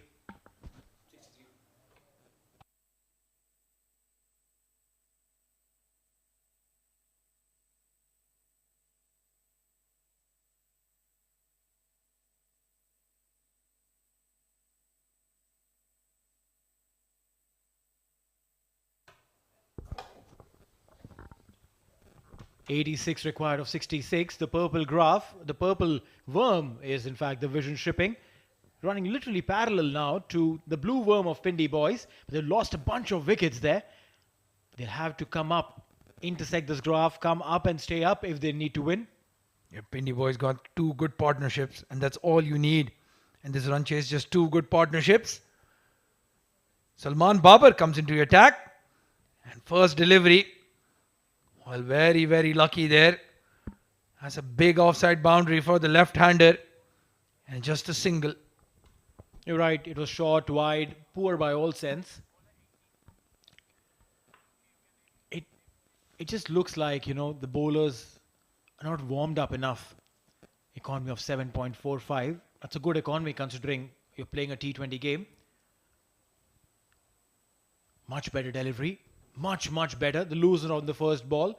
Lucky to get away, but the second delivery absolutely on money. We'll have to wait and watch what he does with the left-hander on strike. I was just going to say, I think he struggles just a little bit against the left-handers. We saw his spell against future matters. A certain Muhammad Usman took a liking to him, even though in the end he did bowl really well to the right-handers.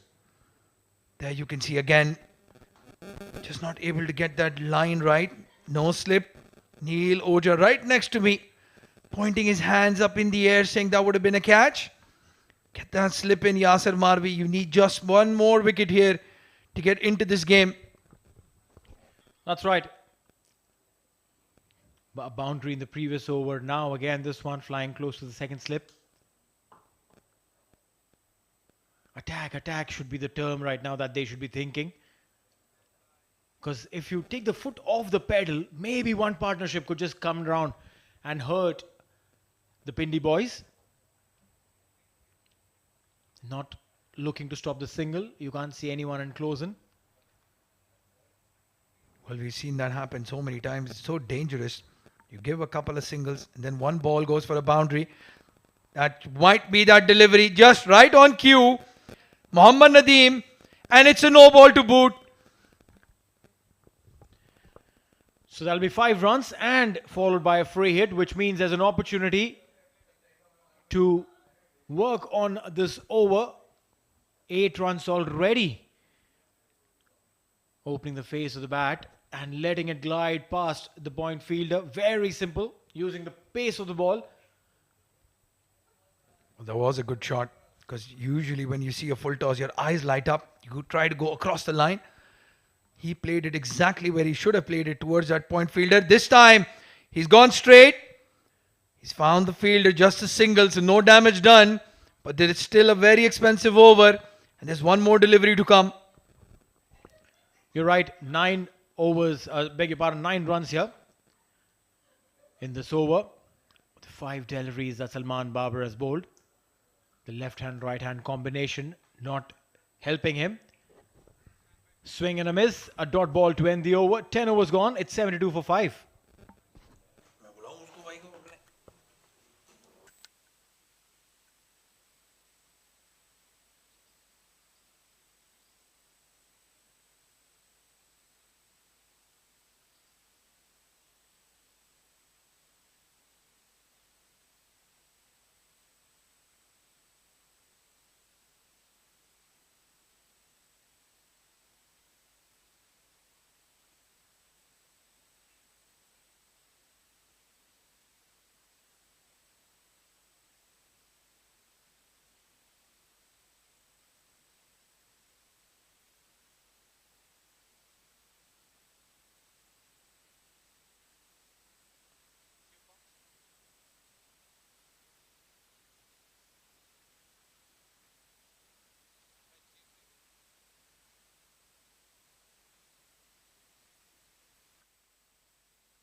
All right. Fresh over there. Banged it short, but the ball stayed low. Couldn't really make anything out of it. Will be a dot ball. The first ball of the 11th over as Syed Sakleen comes into bowl. Syed Sakleen with the bat was pretty helpful at the bottom. Hit a 4 and a 6 back to back. 72 for 5. Next delivery.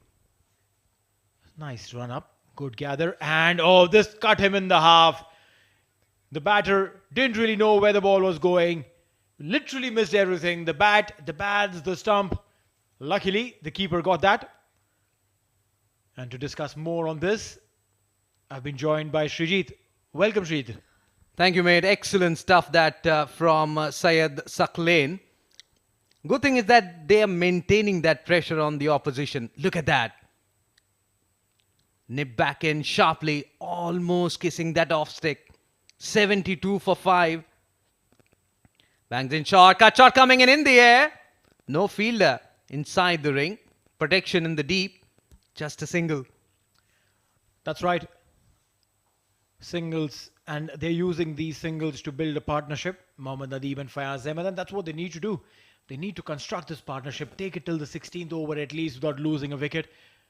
And I tell you, if they do that, they're definitely in the game. Not that they're out of it, but with 5 wickets down, you can't really hope that there'll be a lot to do. Pindi boys were in similar situation when they lost 5. Half of their side was back in the heart. They steadied the ship, and in the later half, they attacked. And that's what they need to do. They have a target. They need to play wisely. Well, that's right. Similar situation in the first half, just that they didn't have the pressure of the required run rate. Here they do. So they will fancy the chance. I can definitely tell you that. The vision shipping. These boys definitely have a few things up their sleeve. Fayaz Ahmed, extremely experienced campaigner. Mohammad Nadeem, he can bat around him, give him company, keep scoring consistently. Not too many dot balls, and the game could just slide. And slower one this time, back of the hand. Watched it, but didn't really play it with the perfection that was required to get a boundary. But a single nonetheless, well spotted. Intention was pretty clear. At uppercut, looking for a boundary, but then, as you rightly said, a placement. 75 for 5, TVSL. Remember, those who have tuned in late, 148 is what Pindi boys could manage after losing the toss and being put into bat. And after that, this happened. Half of the side is back in the pavilion. As he comes in, lost his footing, possibly. Going back to his bowling mark. Remember, Mohammad Nadeem and Fayaz Ahmed, they did well when they were bowling. In tandem from both the ends, they were putting pressure on the opposition. But now they have another role. They need to steady the ship. They need to build partnership to win this match. Down the leg side, erring in line and pays the prize. 4 runs to end the over. 11 over gone. It's 79 for 5.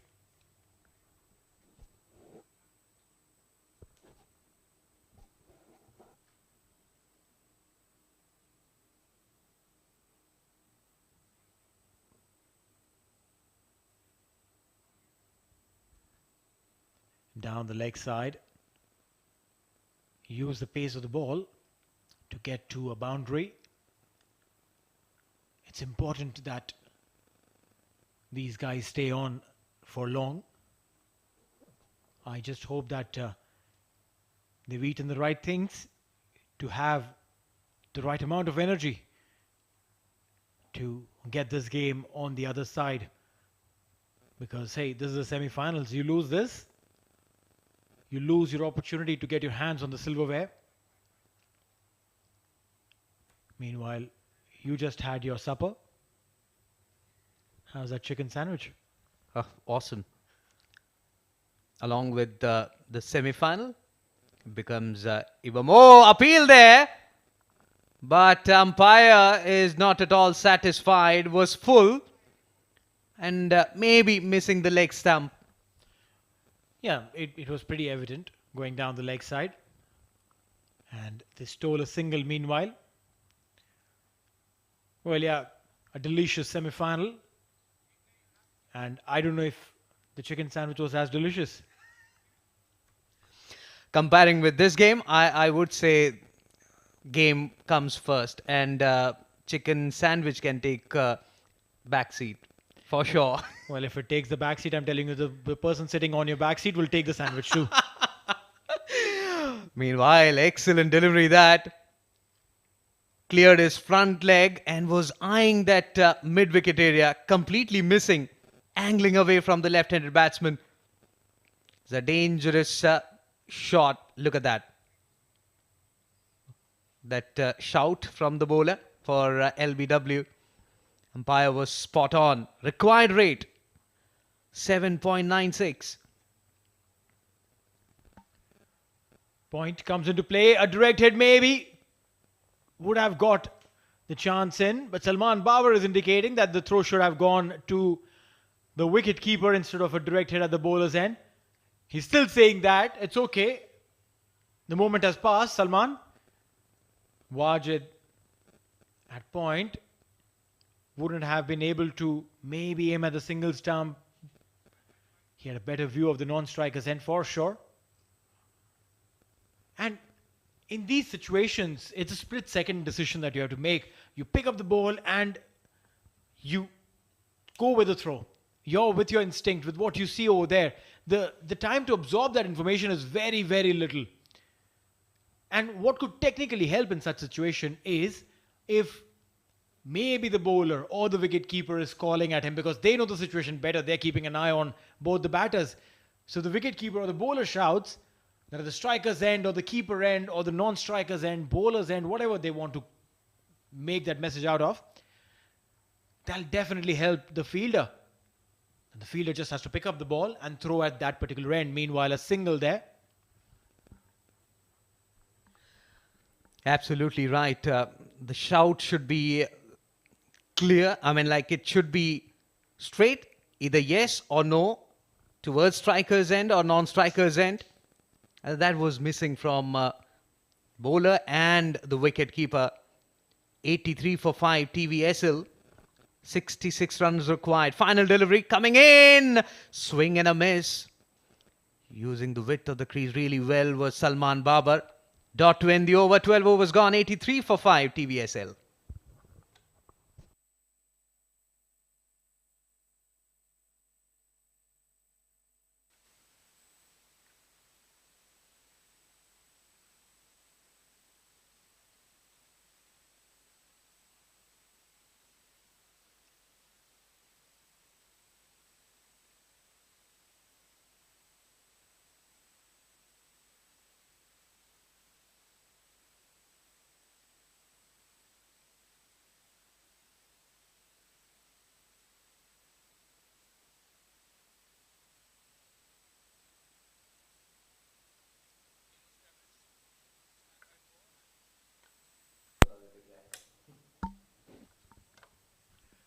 Fayaz Ahmed.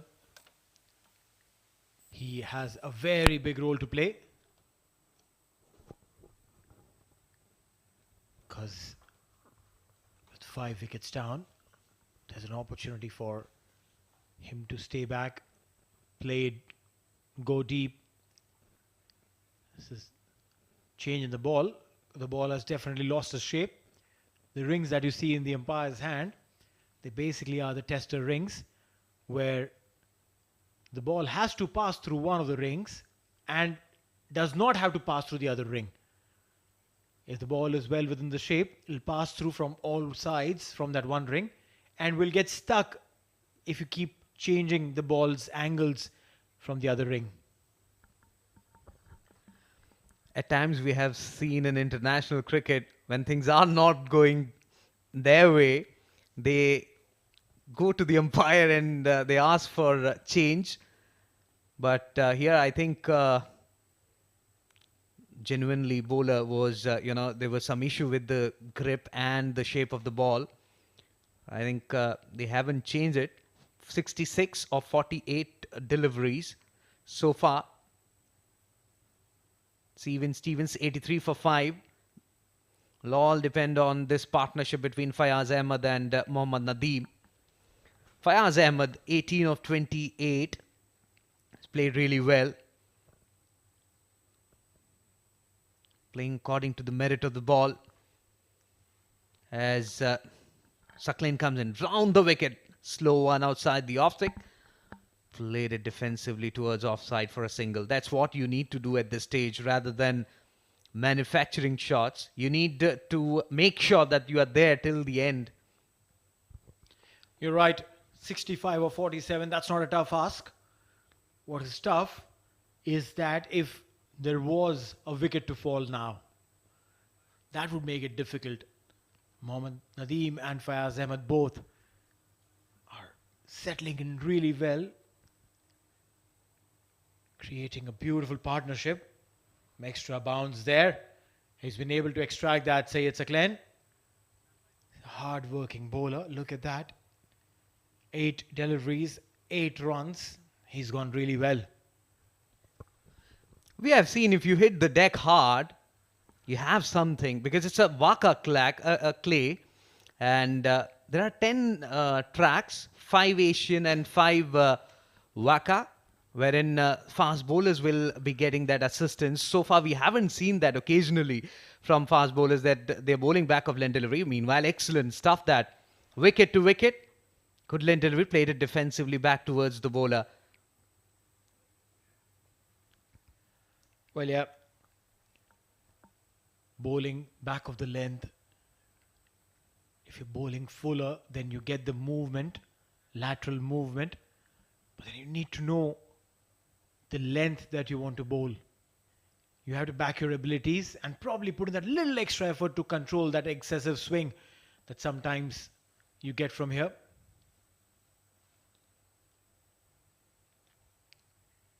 Back to the bowler. 84 for 5, 65 or 44.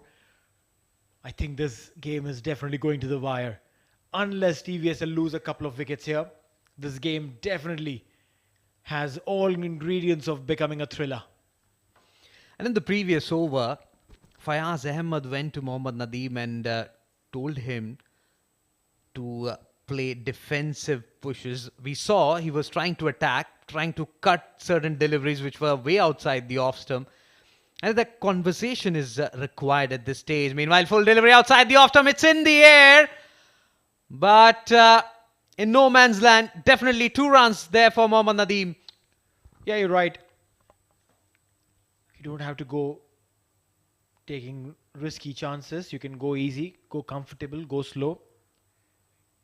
Because if you have wickets in hand, and if these two guys go all the way, they have a very big probability of getting this game their side. Just need a boundary maybe every alternate over. 3 runs so far. If they finished off with a boundary, I think they definitely have the game very much in their control. Last ball of the over. A swing and a miss, and that should be the end of it. 13 gone, 86 for 5.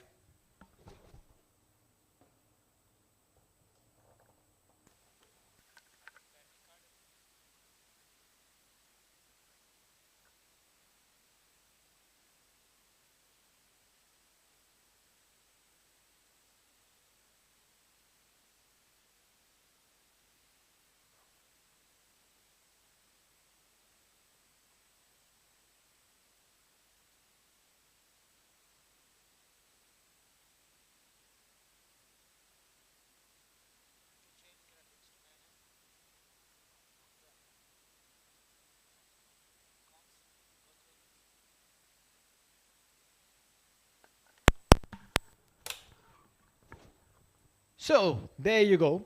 Look at those Manhattans. The blue Manhattans have been definitely taller and more consistent as compared to the purple ones. We see more of the shorter buildings, the mid-range, the 3-storied and 4-storied buildings as far as the purples are concerned. The blue ones, they got the FSI to build the taller ones. Meanwhile, full and delivery outside the off stump. It's in the air. Fielder coming underneath. He drops it. Well, he did all the hard work to get to the ball, puts in a dive, but couldn't control it, couldn't. Maybe that dew factor? He's rubbing his hand. Oh, definitely there is some amount of dew there. But the ball, when it's dipping in front of you, it's always difficult. He ran hard, ran really far, but almost got his hands to the ball. But these catches are difficult. They're not as easy as they look. While you're training in the ground, you are prepared for a catch that's coming your way because it's your turn to go and take the catch.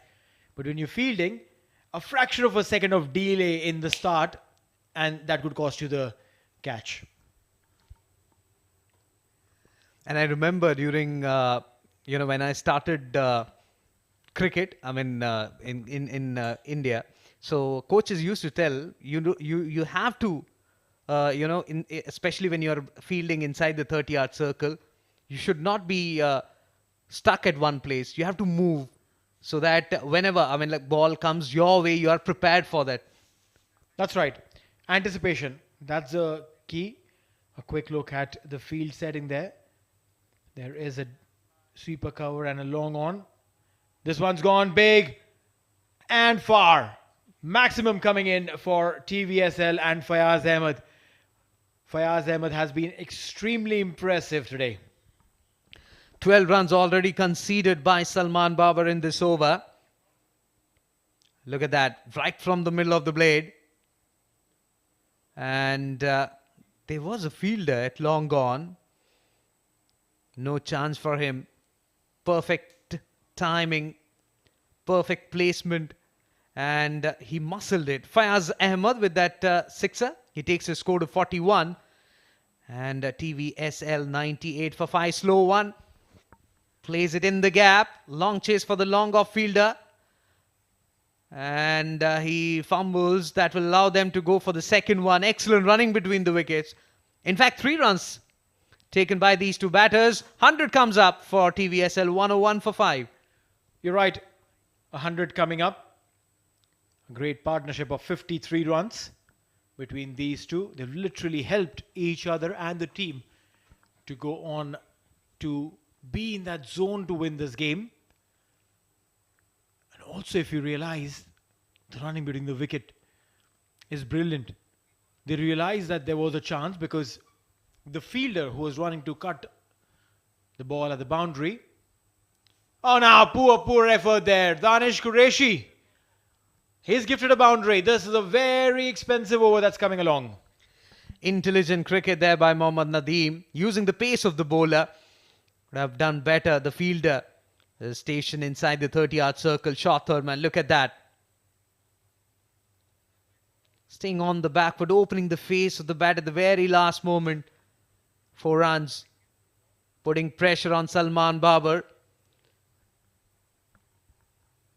105 for 5. That'll be a single. Crossing over on the last delivery as Salman Babar runs to fetch the ball. End of the 14th. It's 106 for 5.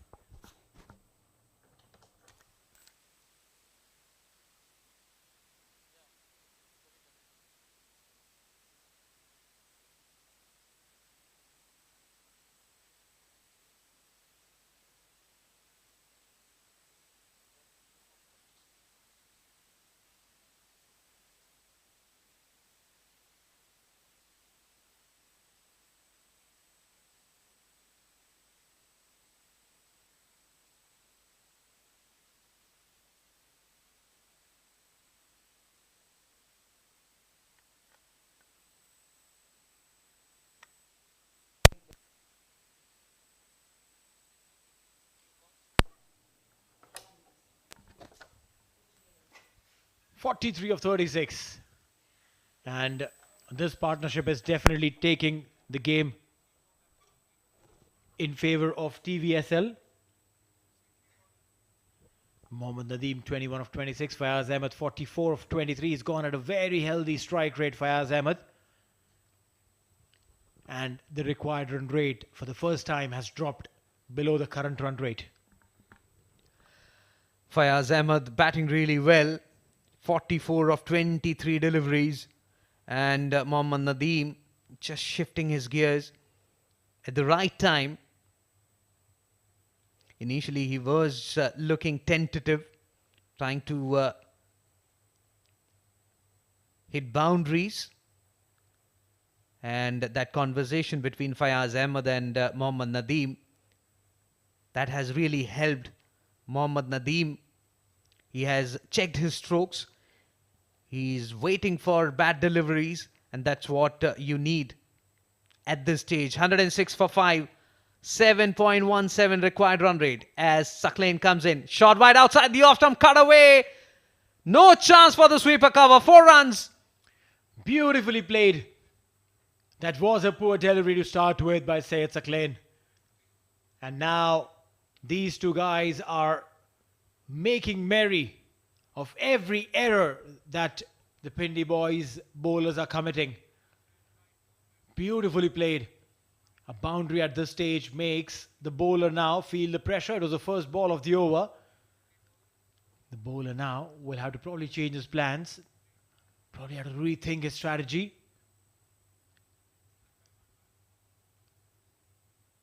Slow one this time. Beautifully bowled.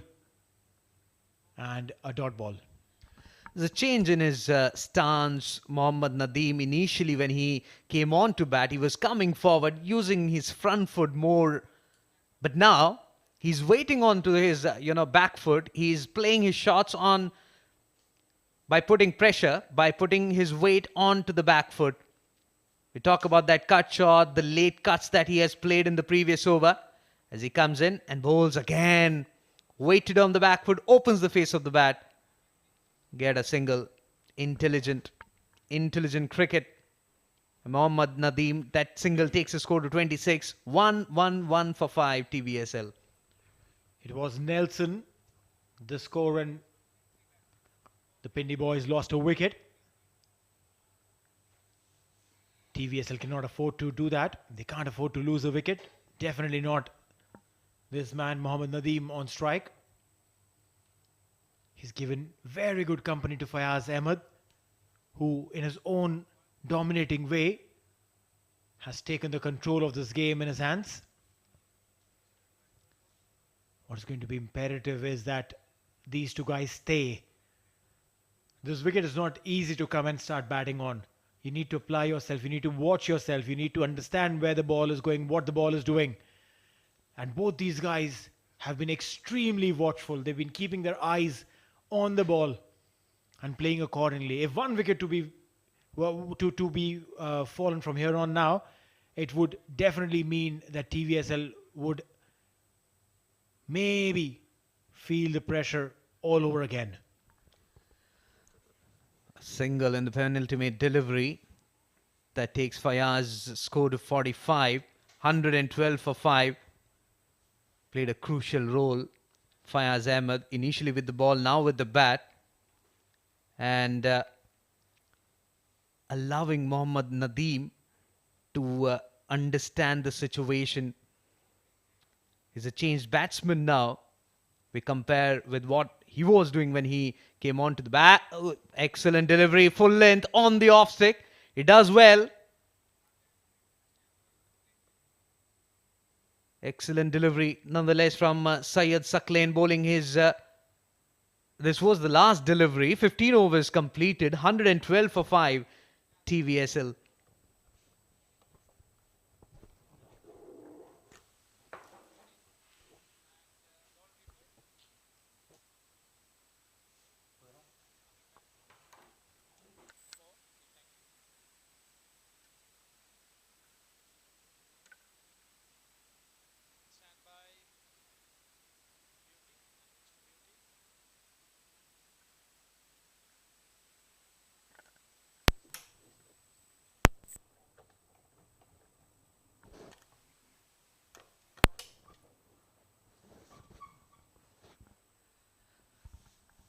.37 required of 30 deliveries. Remember, this is the first semi-final match of SkyExchange.net ICC Academy Summer Cup 2022, powered by FanCode. Remember, Pindi boys unbeaten, 4 matches, 4 wins, and on the other side, TVSL, they lost 2 matches, came back strongly, and they are looking even much stronger. To talk more about that, I've got Abdul Rahman with me in the com box. Welcome, mate. Thank you so much, Srijit. Danish Qureshi comes in, the ace fast bowler, and Fayaz Ahmed is going on merry ways. 46. What a knock in the circumstances. 26 for Mohammad Nadeem. This has been a brilliant partnership. They still have firepower in the dugout, but if things go like this, they won't need them. That's for sure. 65-run partnership of just 49 deliveries. An amazing effort from TVSL. Full toss delivery, plays it towards onside. There's a chance of a run out, but fumble that allows them to take that single. This is an important one. They're making sure that they are rotating strike, and that's what you need at this stage. Yeah, the equation is very much in control. 37 off 30 just before this over started. Almost run a ball, 1 boundary. That's all they need for this equation to become even easier. But we've seen weirder things happen in cricket. In the slot, driven through covers. That's a big chase for the long off fielder. And Atar Rahman has done really well. But they will take 3. So already 5 runs conceded in the first 3 deliveries. The strategy is pretty clear. Not getting boundaries, rotating strike and converting 1s into 2s, 2s into 3s. Look at that. Played it in the gap. You need to put pressure on the fielders, especially the deep fielders. Comes in for the 4th time in this over. Stayed a bit low. Does well. Get a single nonetheless. Well, Mohammad Nadeem, he has been surviving those deliveries aimed at his pads, aimed at the stumps. And between all of that, has gotten some crunching boundaries. That 4 through point. What a shot that was. Especially with those big boundaries on the offside. Fayaz Ahmed, 1 away from a well-deserved half century. And what a time to deliver. The big man for the big games. Walks across his stumps. It's gone over the fielder. He'll get a boundary. And Fayaz Ahmed has gotten 53. What a way to pace the run chase. What a champion this guy is. Without any doubt. And that will weigh in gold, I would say. Look at that. Not a controlled shot, but nonetheless boundary. And this will be his maiden half century in this tournament. Well, I'll admit this on air, Srijit. He is one of my favorite players in the UAE. Has been for a very, very long time. I have seen him dismantle bowling attacks. And right now, he has paced this run chase to perfection. Another expensive over. 10 runs off it. They keep up with the required run rate. 122 for 5 at the under 16.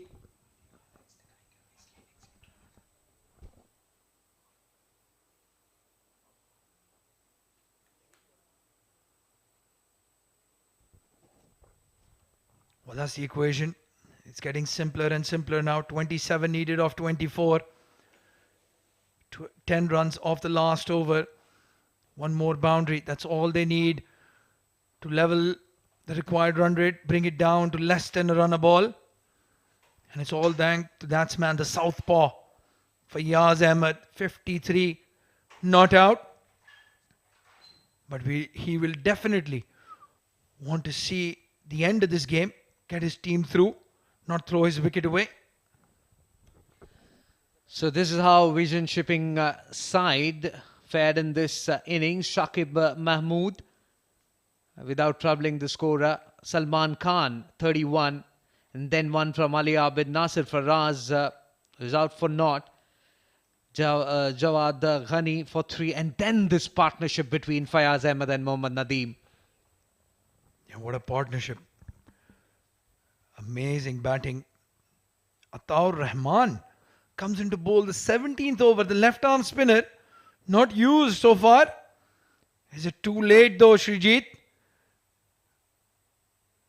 Cuts it hard. Mohammad Nadeem, they're pushing for 2. And the tired legs of Fayaz Ahmed still have some juice in them. Good running between the wickets. Ataur Rahim, we were talking about that. Top 3 wicket takers as far as Pindi boys team is concerned. And he's coming to bowl in the 17th over. I don't know what is going on in the minds of the skipper and the team management.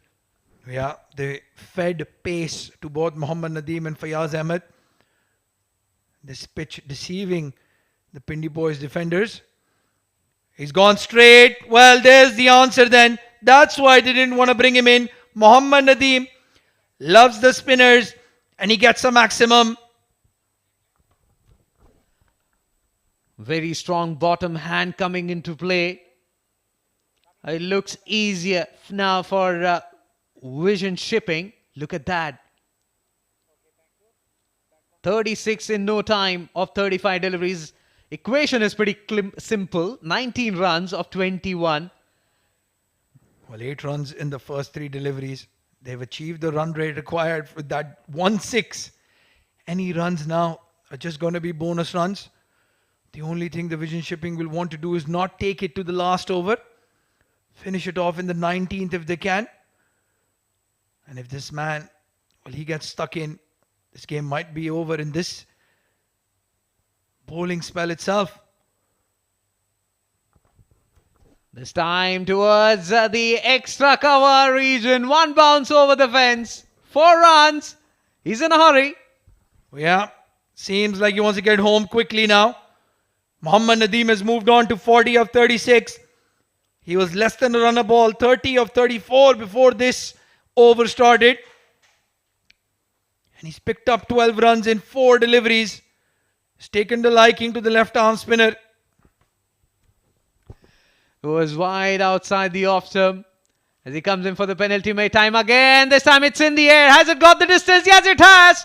Over the wideish long offense for 6. Well, Mohammad Nadeem, he was waiting for the spinner. The good thing he's done is he's batted through. And now he's cashing in 16 runs of 3 deliveries. 18 runs of the over so far. They don't want to take this into the 19th over, Srijit. They want to finish it in 17. Excellent innings. Excellent partnership between Mohammad Nadeem and Fayaz Ahmed. 140 for 5.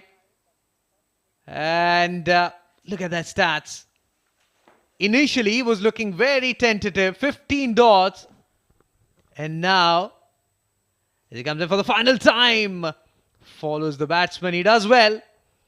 Brings down his bat in time. 17 overs gone. 1-4-0 for 5 TVSL.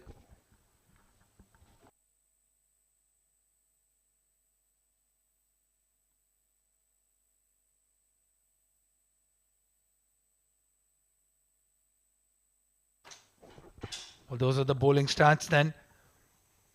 The captain, Yasir Marvi, leading from the front. 4 wickets for him in the 4 overs. Wajid Khan picked up a wicket as well. Syed Saklan, he still has an over up his sleeve. 5 economy rate. And in between all of that, Salman Babar, Ataur Rahman, Danish Qureshi struggling and giving away runs. Look at those follow wickets. 48 for 5. And almost a 100-run partnership after that. What a knock from both Fayaz Ahmed and Mohammad Nadeem. Wajid Khan comes into bowl his last over. And Srijit, I have to say, Vision Shipping, well, they were down and out in this tournament. And that run chase against Karwan just helped their net run rate enough to get them into the semi-finals. And now they're 1 foot away from the grand finals. What a comeback this has been from TVSL. And the reason is these two batters on your screens, Mohammad Nadeem and Fayaz Ahmed. Fayaz completed his half century. Mohammad Nadeem is eyeing one. As Wajid comes in and bowls this time down the leg stump, flicked away. Long chase for the fine leg fielder. Will he get there? Long chase. No, he won't. 4 runs and 50 up for Mohammad Nadeem. Take What a a bow. knock. What a knock. What a champion. We've talked about Fayaz Ahmed and his knock, but don't discount this 50 from Mohammad Nadeem. It was a tricky situation when he walked in. The run chase was hinging on a knife's edge, and he's delivered and delivered in style. 50 of 39 deliveries. The Vision Shipping are now 1 hit away, just 1 boundary away from the finals.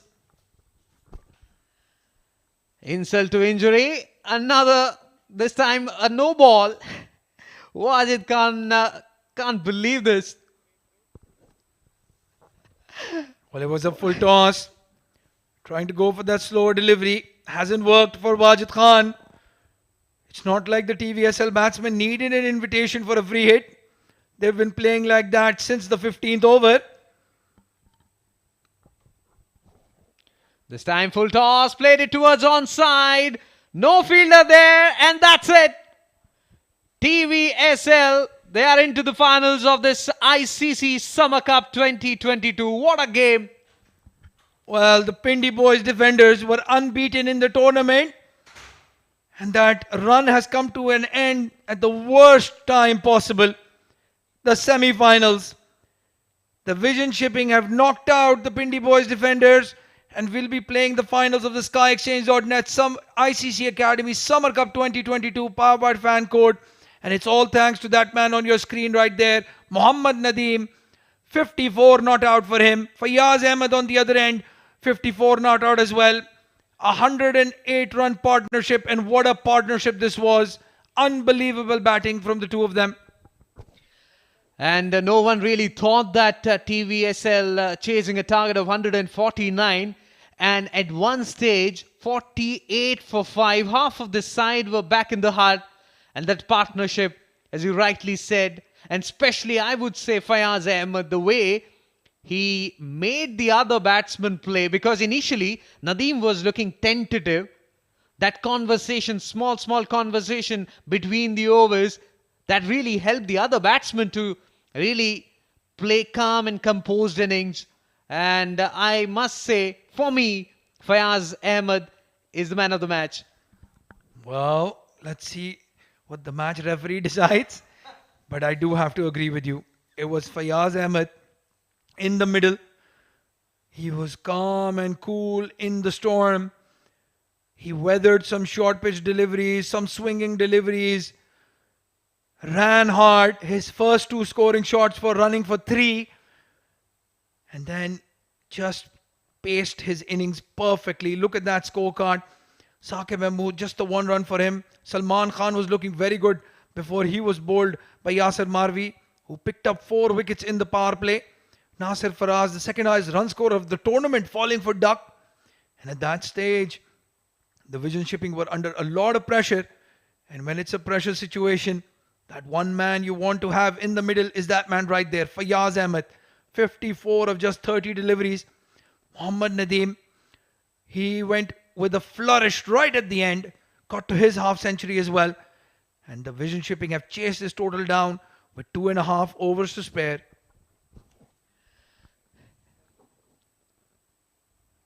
And this is how the Pindi boy defenders bowling card looks. Danish Qureshi, 3 overs, none for 24. Pick of the bowler was Mohammad Yasir, their skipper. 4 overs, 4 for 32. Barring Yasir, no one really could compliment the skipper. Wajid Khan, just a wicket. Salman Babar, wicketless. Syed Saklain started off really well, but he couldn't really pick up wickets. You must give credit to the batters. They played according to the bowlers. They gave respect to top bowlers, and they attacked poor deliveries. That was their strategy, and that paid off really well. Yeah, you have to commend the bowling effort. Just the 6 extras with that. is the summary then of the first semi-final of the Sky Exchange.net ICC Academy Summer Cup 2022 powered by Fan Code.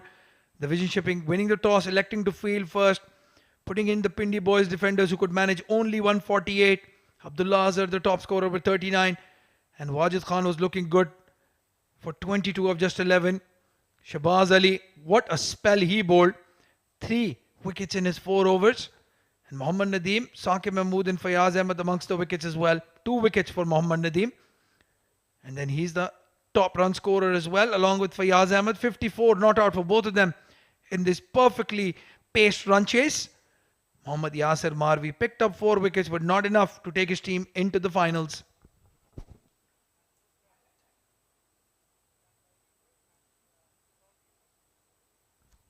And this is what happened in this innings. Some excellent shots, some excellent bowling. Look at that shot. We all thought that that will continue. It was Salman. There were runs in the first half. And then this played all over the ground. Towards onside, offside. And this was the first wicket. Straight into the hands of the cover fielder. But from there on, it was wickets. Every now and then they were trying, wasn't happening. And then that partnership between Fayaz Ahmed and Nadeem. Jawad Ghani bowled on the inside half of the bat. Fayaz Ahmed continued in his merry ways.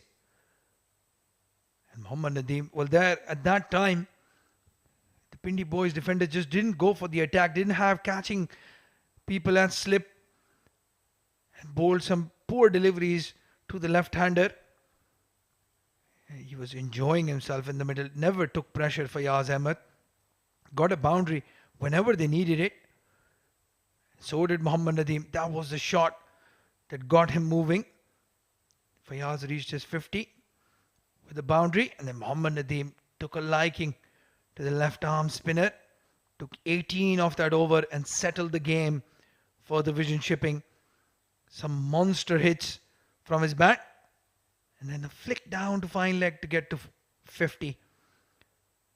That was the shot that finished the game and the run chase. Well, there you have it then.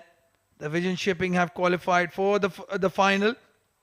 And we will be back on Monday for the second semi-final, which is going to be a cracker between the 2 best teams in the UAE, Interglobe Marine versus Future Mattress. We will be off tomorrow. But we'll be going down now to Super Neil Oja, who's with the match referee and the man of match of this game. That's us, Srijit and Abdurrahman, signing off from the comm box. We will join you on Monday again. Good evening.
Welcome, ladies and gentlemen, to the post-match presentation of the first semi-final of the SkyExchange.net presents ICC Academy Summer Cup.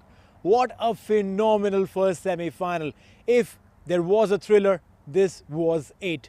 148 on board. It didn't look like that they had enough, the Pindi boys, but then they are an unbeaten side.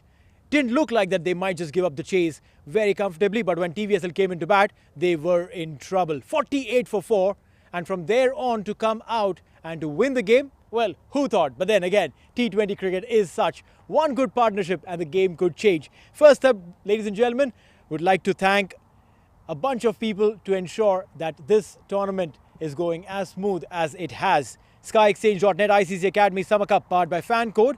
And we would like to thank ICC Academy and all its administration, which is involved behind the scenes, for its support in hosting this level of a tournament.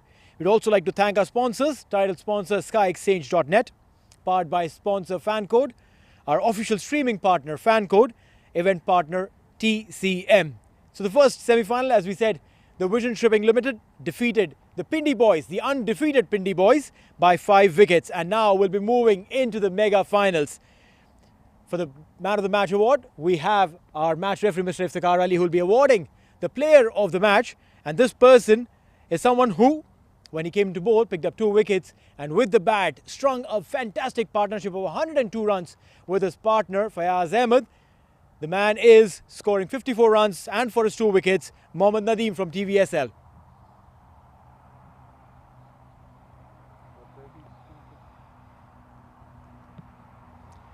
Nadeem, सबसे पहले तो congratulations, बहुत ही ज़बरदस्त पारी। पर मुझे ये बताओ, जब पार्टनरशिप हो रही थी आपके और फयाज भाई के बीच में क्या बातें हो रही थी? जी बिस्मिल्लाहिर्रहमानिर्रहीम। सबसे पहले तो मैं अल्लाह ताला का शुक्र अदा करता हूँ। हमारी टीम बहुत अच्छी है, लेकिन वो लीग के मैच में थोड़ा हमारी वो बैटिंग क्लिक नहीं कर सकी। तो फयाज हमारी आज शुरू में भी पहले 5 आउट हो गए थे, जिसमें फिर फयाज भाई और मैंने हम आपस में यही बात हो रही थी कि जितना लंबा लेके जाएंगे, क्योंकि इसके बाद भी हमारे बैट्समैन वहीद भाई थे, सजाद भाई थे, शहबाज भाई थे, इसके बाद भी हमारे बैट्समैन थे, लेकिन हमारी यही कोशिश थी कि थोड़ा लंबा करेंगे, फिर जहाँ हमें चांस मिलेगा तो हम फिनिश कर देंगे।